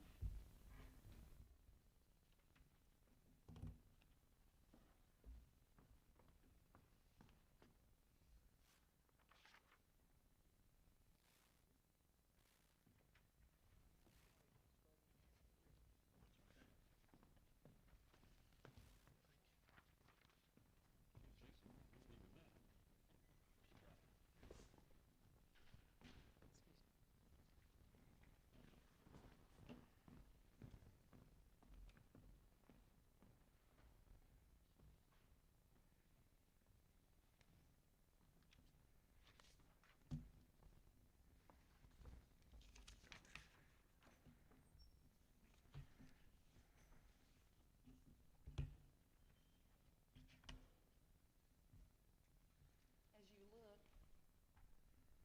at the summary, there have been a total of 13 cases. I'm sorry. There have been a total of 13 cases since August the 24th. There have been a total of, and you see then the breakdown, 5 student cases and 7 staff cases. Since August the 24th, you see that the first week there were 2 cases. The second week we have 1 case. The third week we had 4 cases, but 3 of them were in the same household. The fourth week there were 0 cases. The fifth week, which was about the time that our school board meeting was on September the 23rd, that week we had 2 cases. Sixth week we had 0 cases. Week we had 0 cases. Eighth week we had 1 case. Ninth week we had 1 case. And so far this week we've had 2 cases with potential of another. So all in all, we have 20 students in quarantine. 2 of them are diagnosed with COVID. We have 13 staff members in quarantine. 1 staff member now tested positive. So this was updated today at 4:15. What you have seen this week and the beginning, or I'm sorry, at the end of last week, is what we're seeing region-wide. And in statewide is that the number of cases spiking. Today on the Virginia Health Department dashboard, our region is at high risk for a total number of new cases per 100,000 persons within the last 14 days. And that includes Buchanan County, Washington County, Scott County, Lee County, Wise County, Dixon County, Tazewell, and Russell. Our region and our school division are in the highest risk for total number of new cases per 100 persons within the last 14 days. I feel that we've been very fortunate, very blessed to have the number of cases that we've had. I think that just shows the diligence and the vigilance that our staff, all of our staff members have taken to help us to be. As the parent earlier spoke, there are issues. There are issues with virtual, and there are issues with students that do not have internet or little internet access. Also, as you recall, we had 9 of our, Mr. Hackney requested that our administrators be surveyed, and out of the 9, I believe 7 surveyed said we feel that we need to remain hybrid, although they would love to come back. 1 was undecided.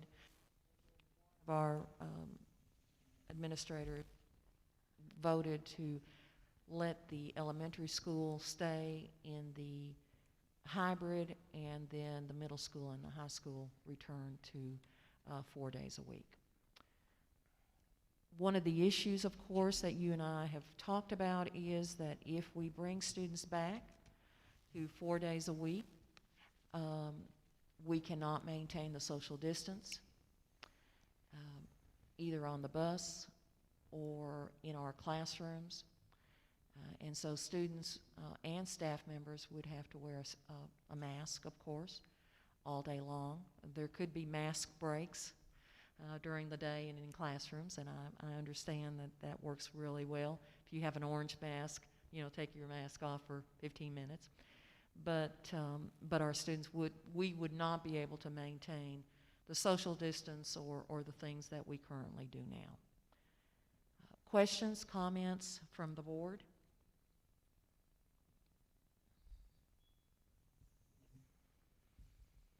Mr. Roberts, you feel that the 6-foot distance wouldn't be able to be maintained in each of our buildings, some of our buildings? Is there one that maybe we could possibly keep, our grade levels, by the survey results and those numbers?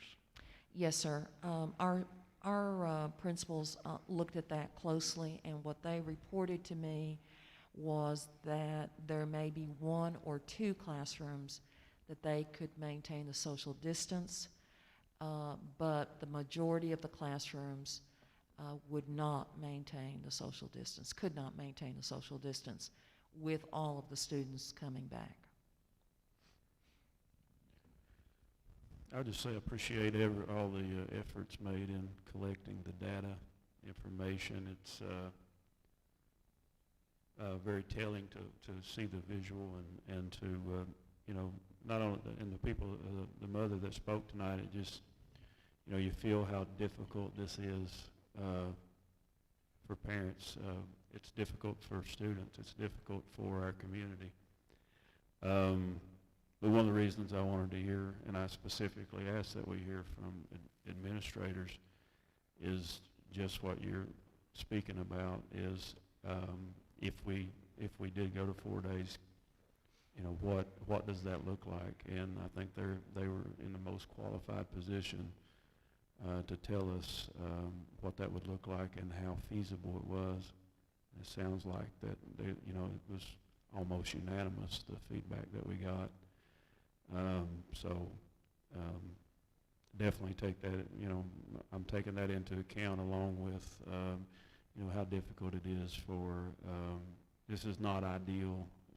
A hybrid schedule is not ideal. Virtual is not ideal. We need to be not just 4 days a week. We need to be back in school 5 days a week. I think we all can agree on that. That's the best for the education of our students. That's the best for preparing them to move on to next year, the next grade when things do return to normal.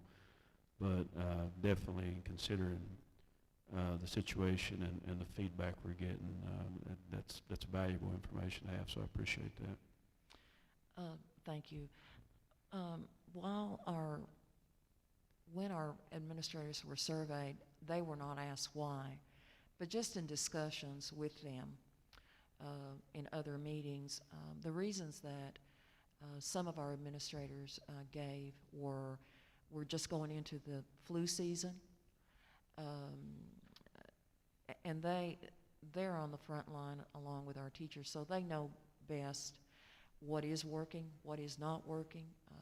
We have some of our students that aren't participating, all the things that you hear from all the other school divisions.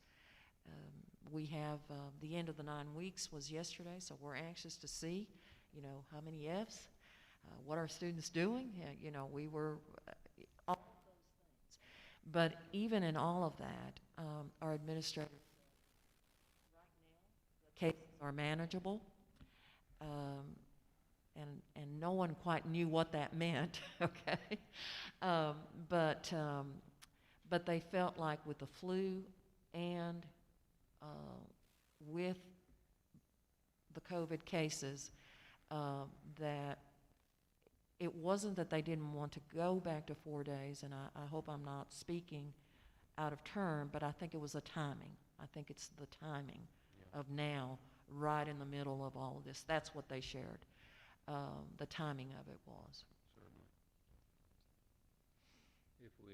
If we did not go back now to 4 days, when would the next ideal opportunity be to do that? Would it be a month, 2 months, 6 weeks, or And what?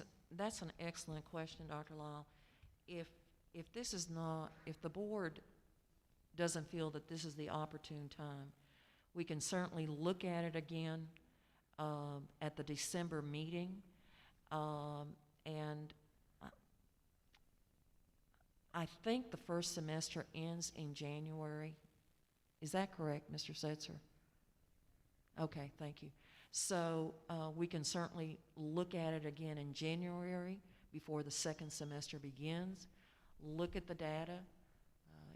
If the board would like, we can again survey parents, survey our staff, look at the same data that I shared with you today about the number, just a week by week where we are, and then look at it, to make a decision for the second semester.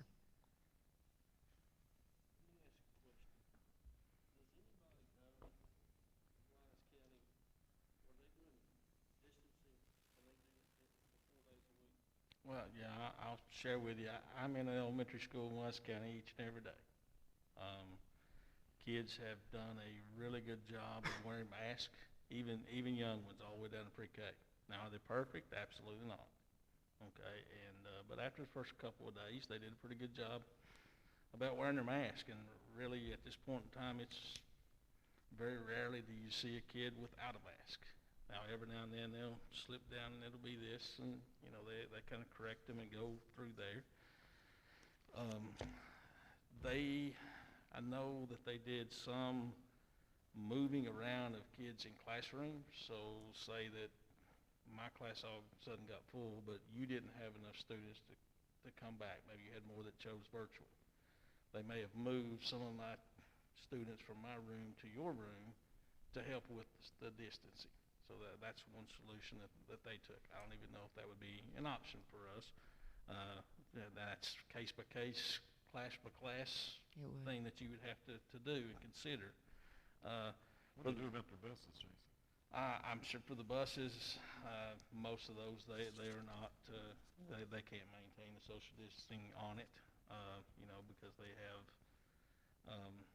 Well, like I said, everybody has the opportunity to come back. How many days do they go? 4 days a week, and then Friday is dedicated as a virtual day for teachers. It gives them an opportunity to catch up on some of those things with their virtual students, gives them an opportunity to have more Google Meets with them, because they can't really do Google Meets during the week with virtual students because they have students in the classroom with them. However, they do record part of their instruction during the week and send that out throughout the week for those students. So, to be honest, the mask, which I know that, we talked about it in our meeting here, how do we get young kids to wear masks? And from my experience, that's not really been an issue. And there's some that, well, as a matter of fact, I've been in a pre-K classroom with 18 kids in it. It's not, I don't think it's 6 foot distance. They probably got 5 feet, as much as they can. So, it'd be great if we had a crystal ball and we could say, hey, we can go 4 days a week. This is not going to cause an influx of cases, but none of us have a crystal ball. But yeah, I'm glad you brought that up, because I felt like I would be remiss if I didn't share my experience that I see of a 4-day week each and every day. I don't know the numbers there. I know numbers here more because I get reports here. I don't get them over there. I've not seen a huge amount. You know, I would imagine they've probably been seeing 1 or 2 a week as we have throughout the county.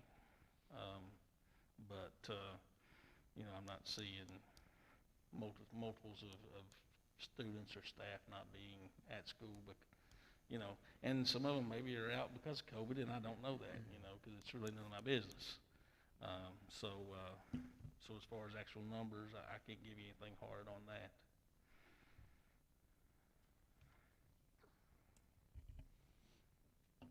Thank you, Mr. Hicks. Mhm. Other questions or comments? When we have, I mean, I've followed it, you know, and looking at our numbers, and when we do have a case, and that's reported, yeah, typically, you know, when they find out that, when someone finds out they're positive, they're not in school that day, and we've seen that, you know, those notifications. As far as how the health department does the contact tracings, do they go back, I mean, just, they may not have been in school that day, but do they go back to the day before? How is that working? And I might ask Ms. Edwards and Mr. Setzer, because they're on that team with me, and Debbie Dotson, our nursing coordinator. And our experience has been that when a case is reported, there is a system of tracing the people that they have been with. What our experience, would you agree with that, Ms. Edwards, Mr. Setzer? Okay, please speak up here. So what our experience has been is that if there is someone that has been tested positive with COVID, the people that they have been around the last 24 to 36 to 48 hours are then placed in quarantine. Okay? We have not had,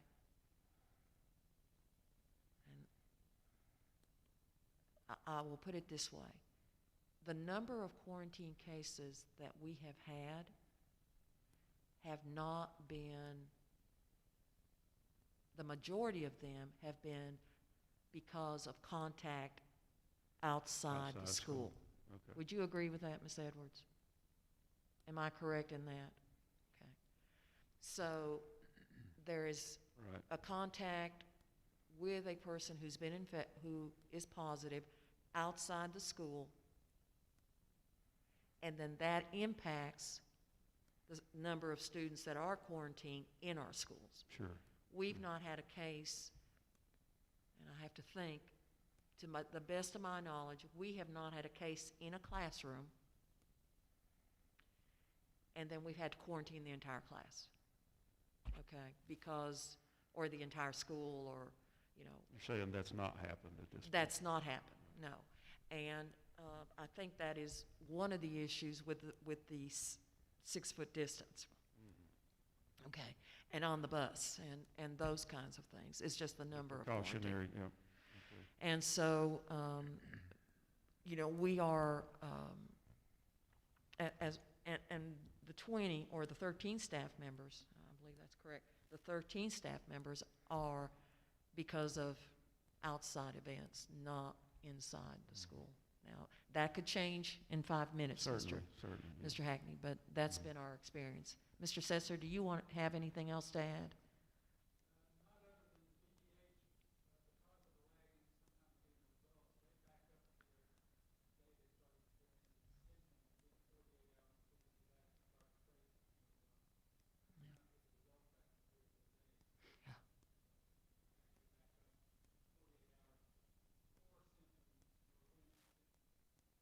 Yes, yes. Sure, yeah.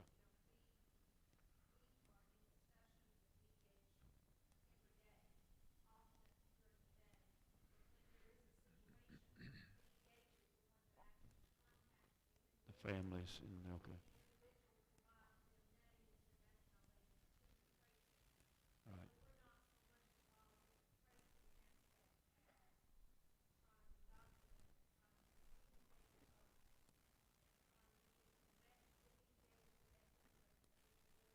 Right. Absolutely.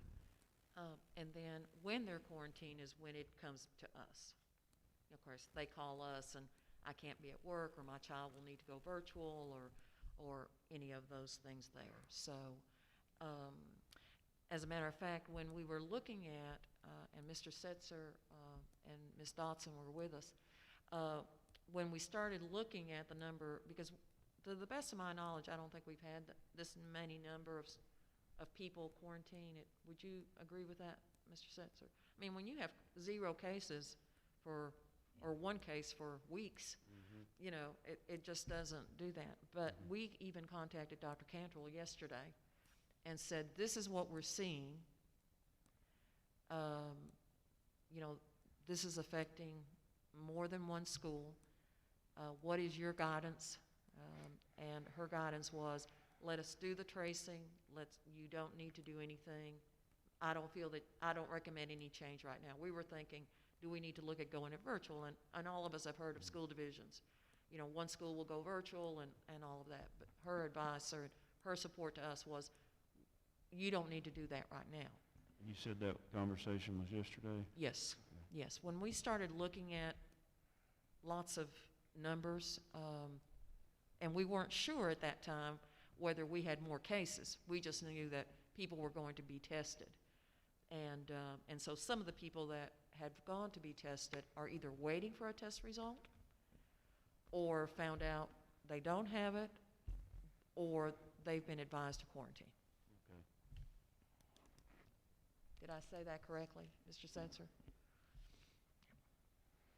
So this is where we are, and it's a very, you know, I know this parent, I understand completely.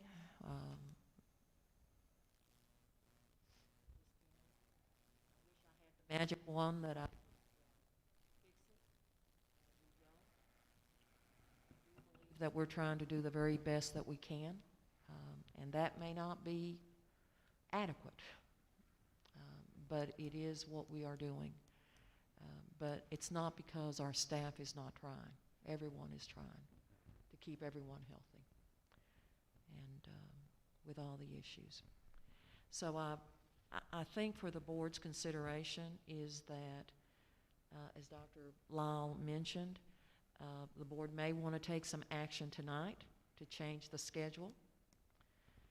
The board may want to look at this again in November and in December to see what's going to happen, and with the idea of the beginning of the semester,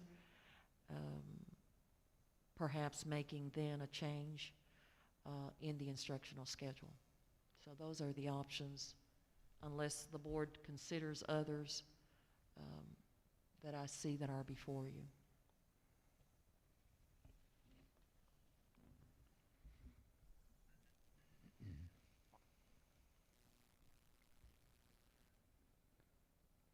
Does anyone want to make a motion regarding this, or do we want to wait without a motion tonight, or what do we want to do? Well, I'll just say I do believe that there are lots of families that are hurting and suffering, and students as well, just as that we had the mother speak tonight. Like I said, nobody's got a crystal ball. We don't know, you know, whether coming back 4 days would increase these things or not. You know, it's hard for me to argue against 4 days a week when I got to show up to work every day, 4 days a week in a school. You know, to rest some of those concerns that maybe administrators have, I think students will wear your mask. I think it can be done. You know, I feel like we could probably pull it off and do it. We've done a good job already. We treat everybody like they've got it anyway. That's why we're wearing masks here anyway. That's why Ms. Robinson makes me wash my hands when I sit down here with the Germex every time. That's correct. That's right. So that's just my personal feeling. You know, at this point in time, without, you know, in my position, and not, like I said, I don't know hard numbers, so, you can't hold me to that, but I don't see a whole lot of it in our school division, or at least in the schools that I'm in. Like I said, I feel like we could pull it off. But that's just me, and I could very well be wrong, because I don't have the crystal ball. If we did go to 4 days, the parents would still have the option to opt out. Is that correct? Correct. And some might want to do that. They would be able to maintain all virtual, in other words. Yes, they'll be able to maintain all virtual if it is a 4-day schedule. If the board looks at that, I would ask for a little bit of time to get us ready for that, to get our classrooms ready, bus transportation. It's going to take us a little bit of time to do that. So I would ask the board's consideration till November the 9th. What is the date for the next scheduled meeting? The Yeah, 18th. It's on Wednesday, the 18th. Since that's coming up fairly quickly, and I can really relate to what Mr. Hicks is saying. I feel all those same things. At the same time, it seems like this has been a little bit of an uneasy week for us in terms of, there's a lot of discussion in the community and nervousness of having a spike. I want to get to a 4-day-a-week schedule, but from a realistic point of view and taking into administrators' account, and we do need maybe a little bit of time to plan for the transition anyway. My thought, and I don't know how the rest of the board is going to feel, is we look at this at the next meeting. That would be my feeling right now. To sort of just maintain where we're at right now with the hybrid and the virtual. I know that's way more of a conservative position than I'd like to take on this, because I want to get our kids back in. But that being said, like Mr. Hicks also said, we don't have that crystal ball. Sometimes, if from a sports analogy, some of the people I've discussed with this week, sometimes instead of going for the touchdown, let's go ahead and keep getting first downs. So that's sort of my perspective, and I don't know where the rest of the board stands, but it seems like that next meeting's coming up pretty quick, and we could look at it again pretty quick. We are looking to come back next week already. Yes. So, I mean, if we wanted to maybe keep an eye on numbers, would give us this entire week and up till Wednesday of next week And we to can look at report. numbers and maybe look at that if we didn't want to put it off until the next scheduled board meeting. I think one of the numbers, surprisingly, I guess, when we did the survey, it wasn't overwhelmingly one way, or, it was, I guess statistically it was close. Yeah.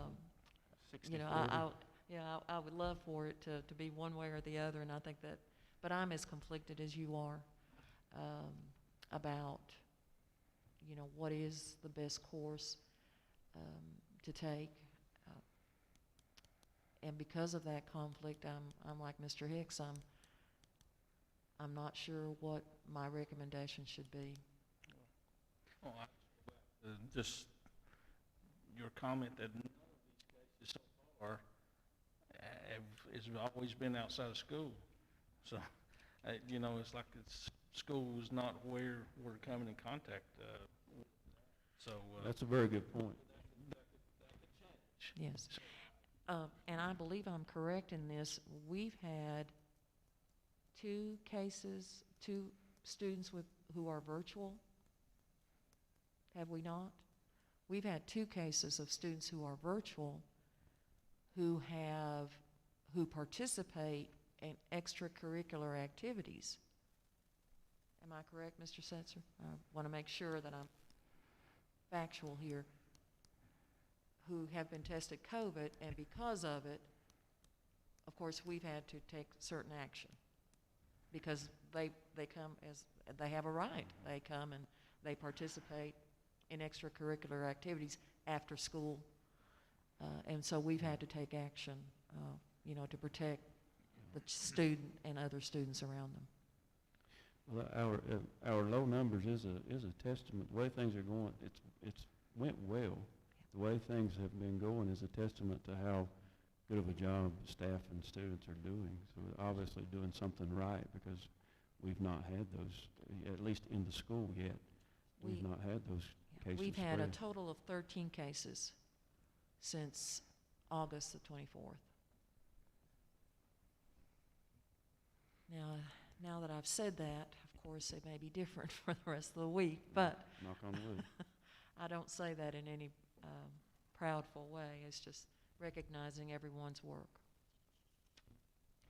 This is the type of, we've talked about this before. Whatever the decision is, or whatever the pleasure of the board is, it will not, it's not perfect, and I'm sure there are good people that will disagree with us, and good people that will agree. And so it's just a difficult place. Well, it's difficult for everybody. It's not just the people making decisions. We usually sit around in December, January, November as well. Dr. Lawler very well remembers we had those discussions through the years about, when the flu comes around here and people call for closing the schools down, and all the discussions we had with the health department, all of that's going to mix Yes. short time here, and you've got the Thanksgiving holiday, you've got the Christmas holiday. I mean, there's no good answer to all this, and people just have to try to get all the data they can and make the best decision they can. I've sympathized with this mother right here, and I know how she feels, and she's definitely in a hard spot. And there are so many others like her out here. And I certainly applaud them for doing what they do. It's not easy to follow all these lessons on a day-to-day basis. You almost have to have somebody, for several hours a day. And you have two parents at work, it's almost an impossibility. I mean, unless they have this excellent child care. I feel for them. But as far as this illness, when we start having all the complications with colds and flu and et cetera, it's going to be a different screening process for all of us, or the whole process of trying to determine what's best. I think the strain will increase rather than decrease. I don't think the decision will have that much to do with it. It's just a matter of where we are and the time we're in. And whatever the decision is today, we will reach out to this parent. I mean, as other parents, because I think we need to be perhaps more of a support for this parent. I assume if we go to 4-day and we have a sudden uptake of cases, we could always go back. Several systems around us have had to back up, I think. They've gone virtual, and then for 2 weeks. And Well, some of them just closed down one school, for example. I know in Russell County that's happened, I believe, on more than one occasion. yes, sir. So, And our neighboring county, all the schools, usually it may just be in one area or one school, but in a neighboring county, the entire school division closed for 2 weeks. So that's the other thing. in the information we get around the state, we know that everybody in Virginia has been impacted by this, and all over the country, obviously. So, we have to just follow the guidelines of the people we deal with, and it seems like the health department here has been so helpful to us. They have and been all of you. excellent, Mr. Razzing, and I'm glad you mentioned that. I think both Mike and Denisha, they are there. Dr. Cantrell, a phone call away. To us, this uptick in numbers was like, okay, do we need to do something? And her comment was, it looks like this everywhere. When we looked at the matrix today, that's absolutely correct. I mean, there were 10 counties that looked just like us, the same scarlet color, and that's not a good color to be in all this. But we've got to get our children back. We realize that. It's just the timing. I think you said earlier if we decided to go to the 4-day, it would require some time for the system to get ready for that, so to speak. Yes, sir, it would. I wouldn't want to just go into a 4-day without planning and being ready. That's my greatest fear, that we hurry into something and then because of that we're not as ready as we should be.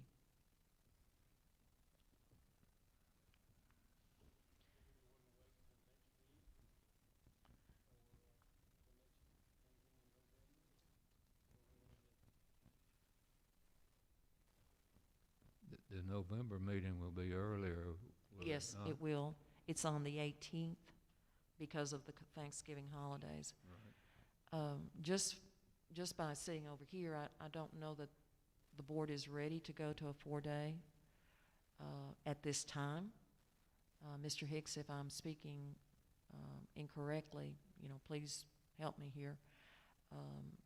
Would the board prefer to wait until next week, get an update, and then revisit this again at the November 18th meeting?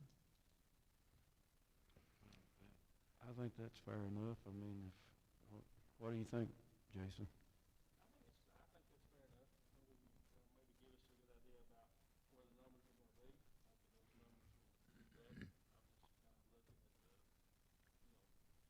Would,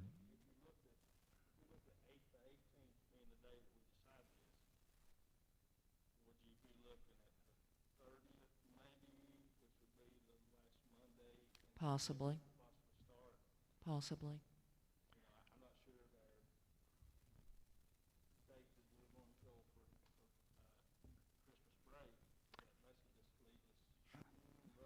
Two weeks. I think our Christmas break begins on the 18th also. I know Somewhat- we've had this information, but when is the first semester actually in? Mr. Mullins is not here today, and he's our person that gives us all of that. Does anyone have that information? Yeah. It's mid-January. would one of you all like to, well, I should say, would one of us like to make the motion to do that? To revisit the 18th, the meeting of the 18th? Yes, sir. Well, I would make that motion if that's agreeable to everybody. It seems to me that's what most people are pretty well sit on. We'll give us time to look at that and see. So I'll make that motion. Let's state the motion again.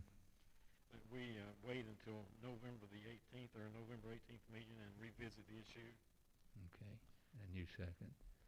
Any more discussion? All in favor of that motion, let it be known by saying aye. Aye. Aye. I will continue to update the board with this summary so that you will have an idea of where we are. Our principals also received the staff survey. We shared the results of our parent survey with our principals, and then I will share that with our staff tomorrow. I wanted our board to be able to discuss that this evening. Thank you, and I hope the decision is clear as we make them. Our next item is Mr.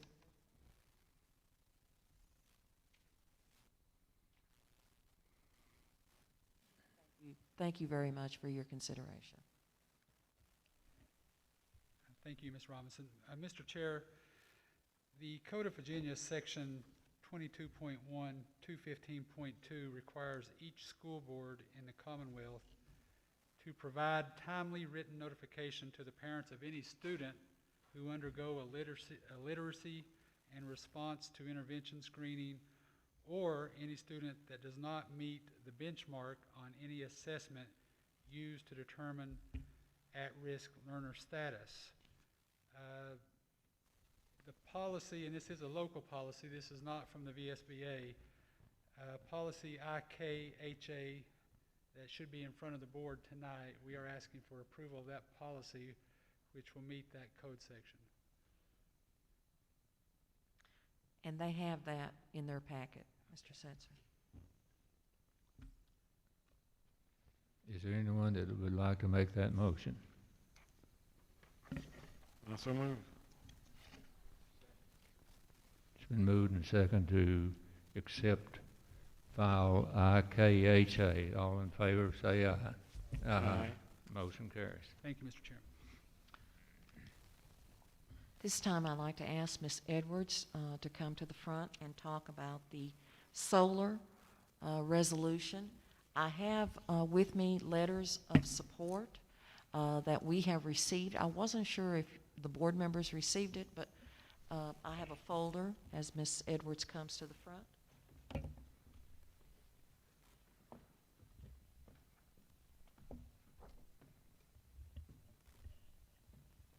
Good evening, board members. I have been asked by Mr. Austin Counts, who is employed by the New Economy out of Norton, to approach the board about the possibility of signing a resolution on behalf of the board to support solar installation in Dickinson County. Just to give you a little history about what's going on with us, Ridgeview High School was selected as a solar installation site several years ago, and we've been trying to find funding and or a funding source to be able to install the solar panels here on Ridgeview, and we keep running into obstacles. And at this point, the current contract that is in place with Appalachian Power Company for electric service to government entities has actually capped the total amount of net metering that is possible for government entities. And also there's a restriction on third-party financiers. And so this resolution that you're looking at you're asked to consider is to support the initiatives to try to get Appalachian Power to consider allowing PPAs for school divisions so that we can get third-party financiers and install solar in Dickinson County. The resolution that is before you is up for consideration tonight. I think Austin is asking other school boards in the region to consider this resolution, and I think the last time that I knew, he had 2 other school boards in this region that had adopted this resolution. So I will try to answer any questions that you have. I'm by no means an expert in this area, but I will try to answer any questions that you may have. And Ms. Edwards, just for the record, it does not obligate the board at all in any way to move forward in this. It just continues the discussion and the participation with the Dickinson County Public Schools. Correct. And this particular resolution will be proposed to Appalachian Power as they're renegotiating their contract and looking at options for governmental agencies like school divisions. So no, this is not a commitment to any specific project. I think it's a great idea. I looked into some of the purchase options from an email that I received this week. I think probably all board members received the email. And I thank Ms. Scardo for her comments of support. So I definitely am in favor of moving forward and looking at this as a good initiative. Well, we did receive, as Mrs. Robinson said, we did receive 6 letters or emails in support of the resolution, and I think she shared those with you already.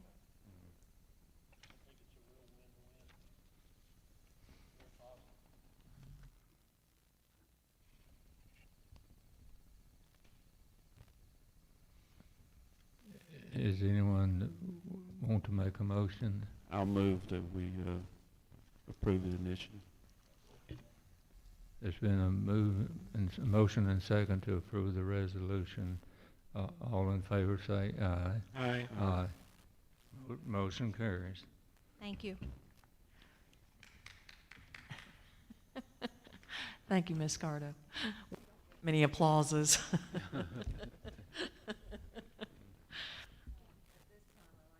Well, Mr. Bart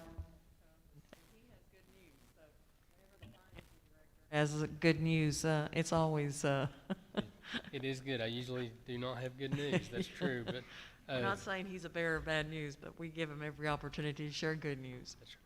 Dr. Law, members of the board, we come to you this evening asking for approval of an early employee payroll again this year.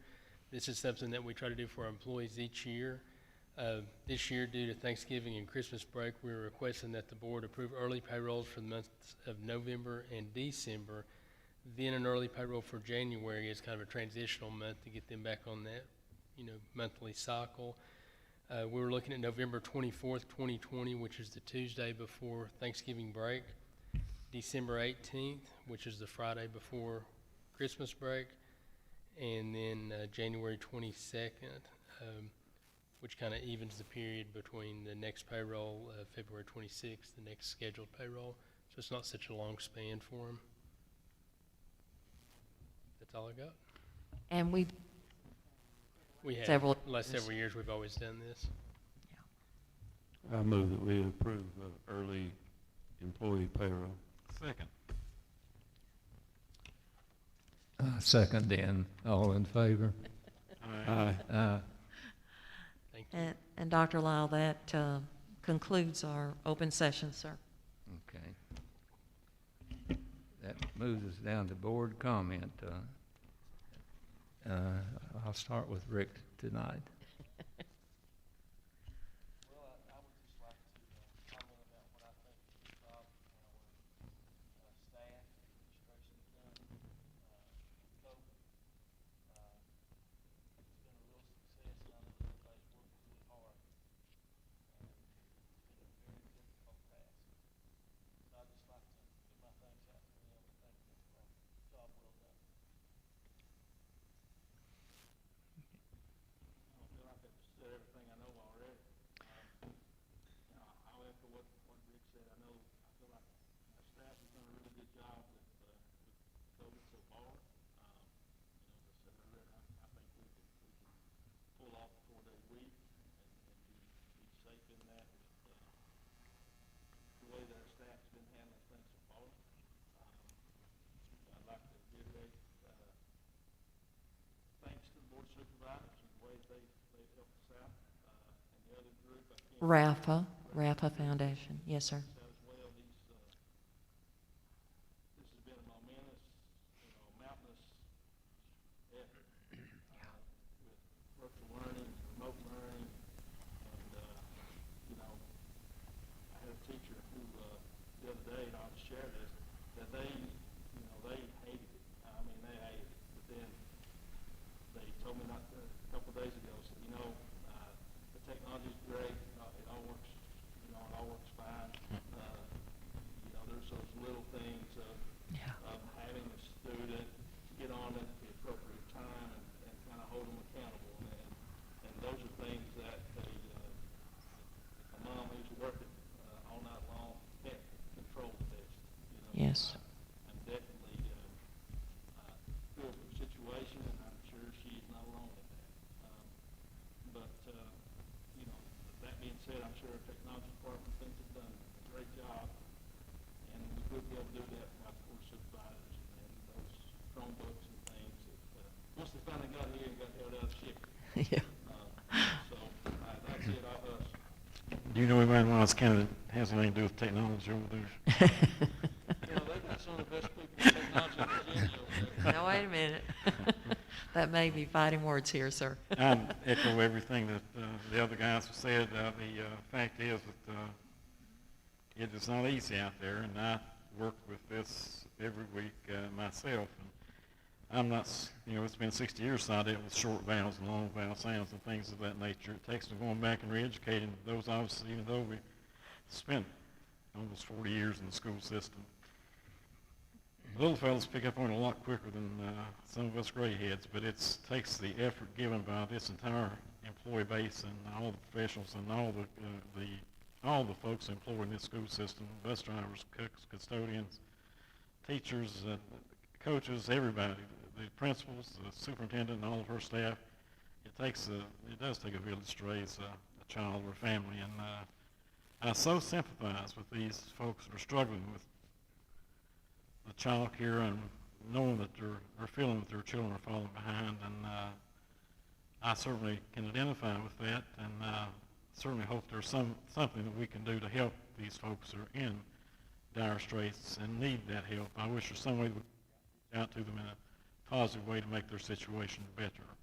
It literally takes hours each day on the virtual instruction, and the teachers, I think, are doing a wonderful job. It's, the first grade, kindergarten, and pre-K, we're in a different space than most of us in here, many of us in here grew up with. It's a different world out there. And these kids learn a lot faster, they learn a lot more. It's expanded the curriculum, and there's just a lot to do. And it takes a committed effort to make it all work. And I know that the folks in Dixon County have that strength and willpower to make it happen, and I'm sure they will. But I certainly hope that all these families, if they need help, I hope they find a place that can give that help. Thank you. Very well said, Mr. Resnick. I've been conflicted leading up to this meeting all week. I think it's been mentioned several times. There's no right answers. There's no, sure bets on any of things that we're looking at. I do feel a little better after tonight's meeting. One of the things that had bothered me leading up to this week, just concern about having our very young students in kindergarten and first grade, and having them wear, for going to 4 days of having them wear a mask all day, had me concerned. But Mr. Hicks' comments tonight made me feel a little bit better about that moving forward. We may be able to have, prior to going to 4 days now, with a little time now to do it, maybe having some of the teachers in those grades start practicing with those smaller students to transition into that and get them used to what's going to happen in the near future, I hope, when we get back to a more full-time schedule.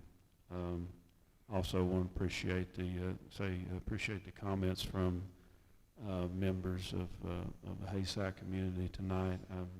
Mayor Yates's comments. I'm definitely in favor of our board being able to sit down with the Hayside Town Council in a formal setting, and however that may work, if we're able to have someone from the Corps be present as well, that would be wonderful. Just to give them a voice, give the community a voice, give the town council members a voice.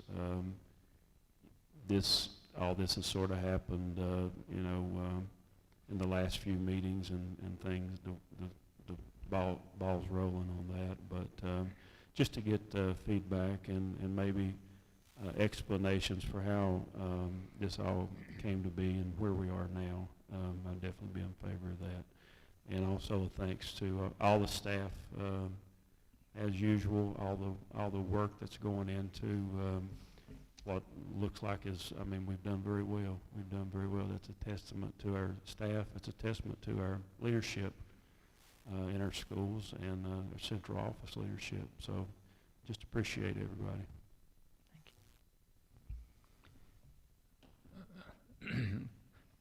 I feel we have considered the need to change the attendance policy, and we'll keep an eye on the number of cases and react appropriately in the future.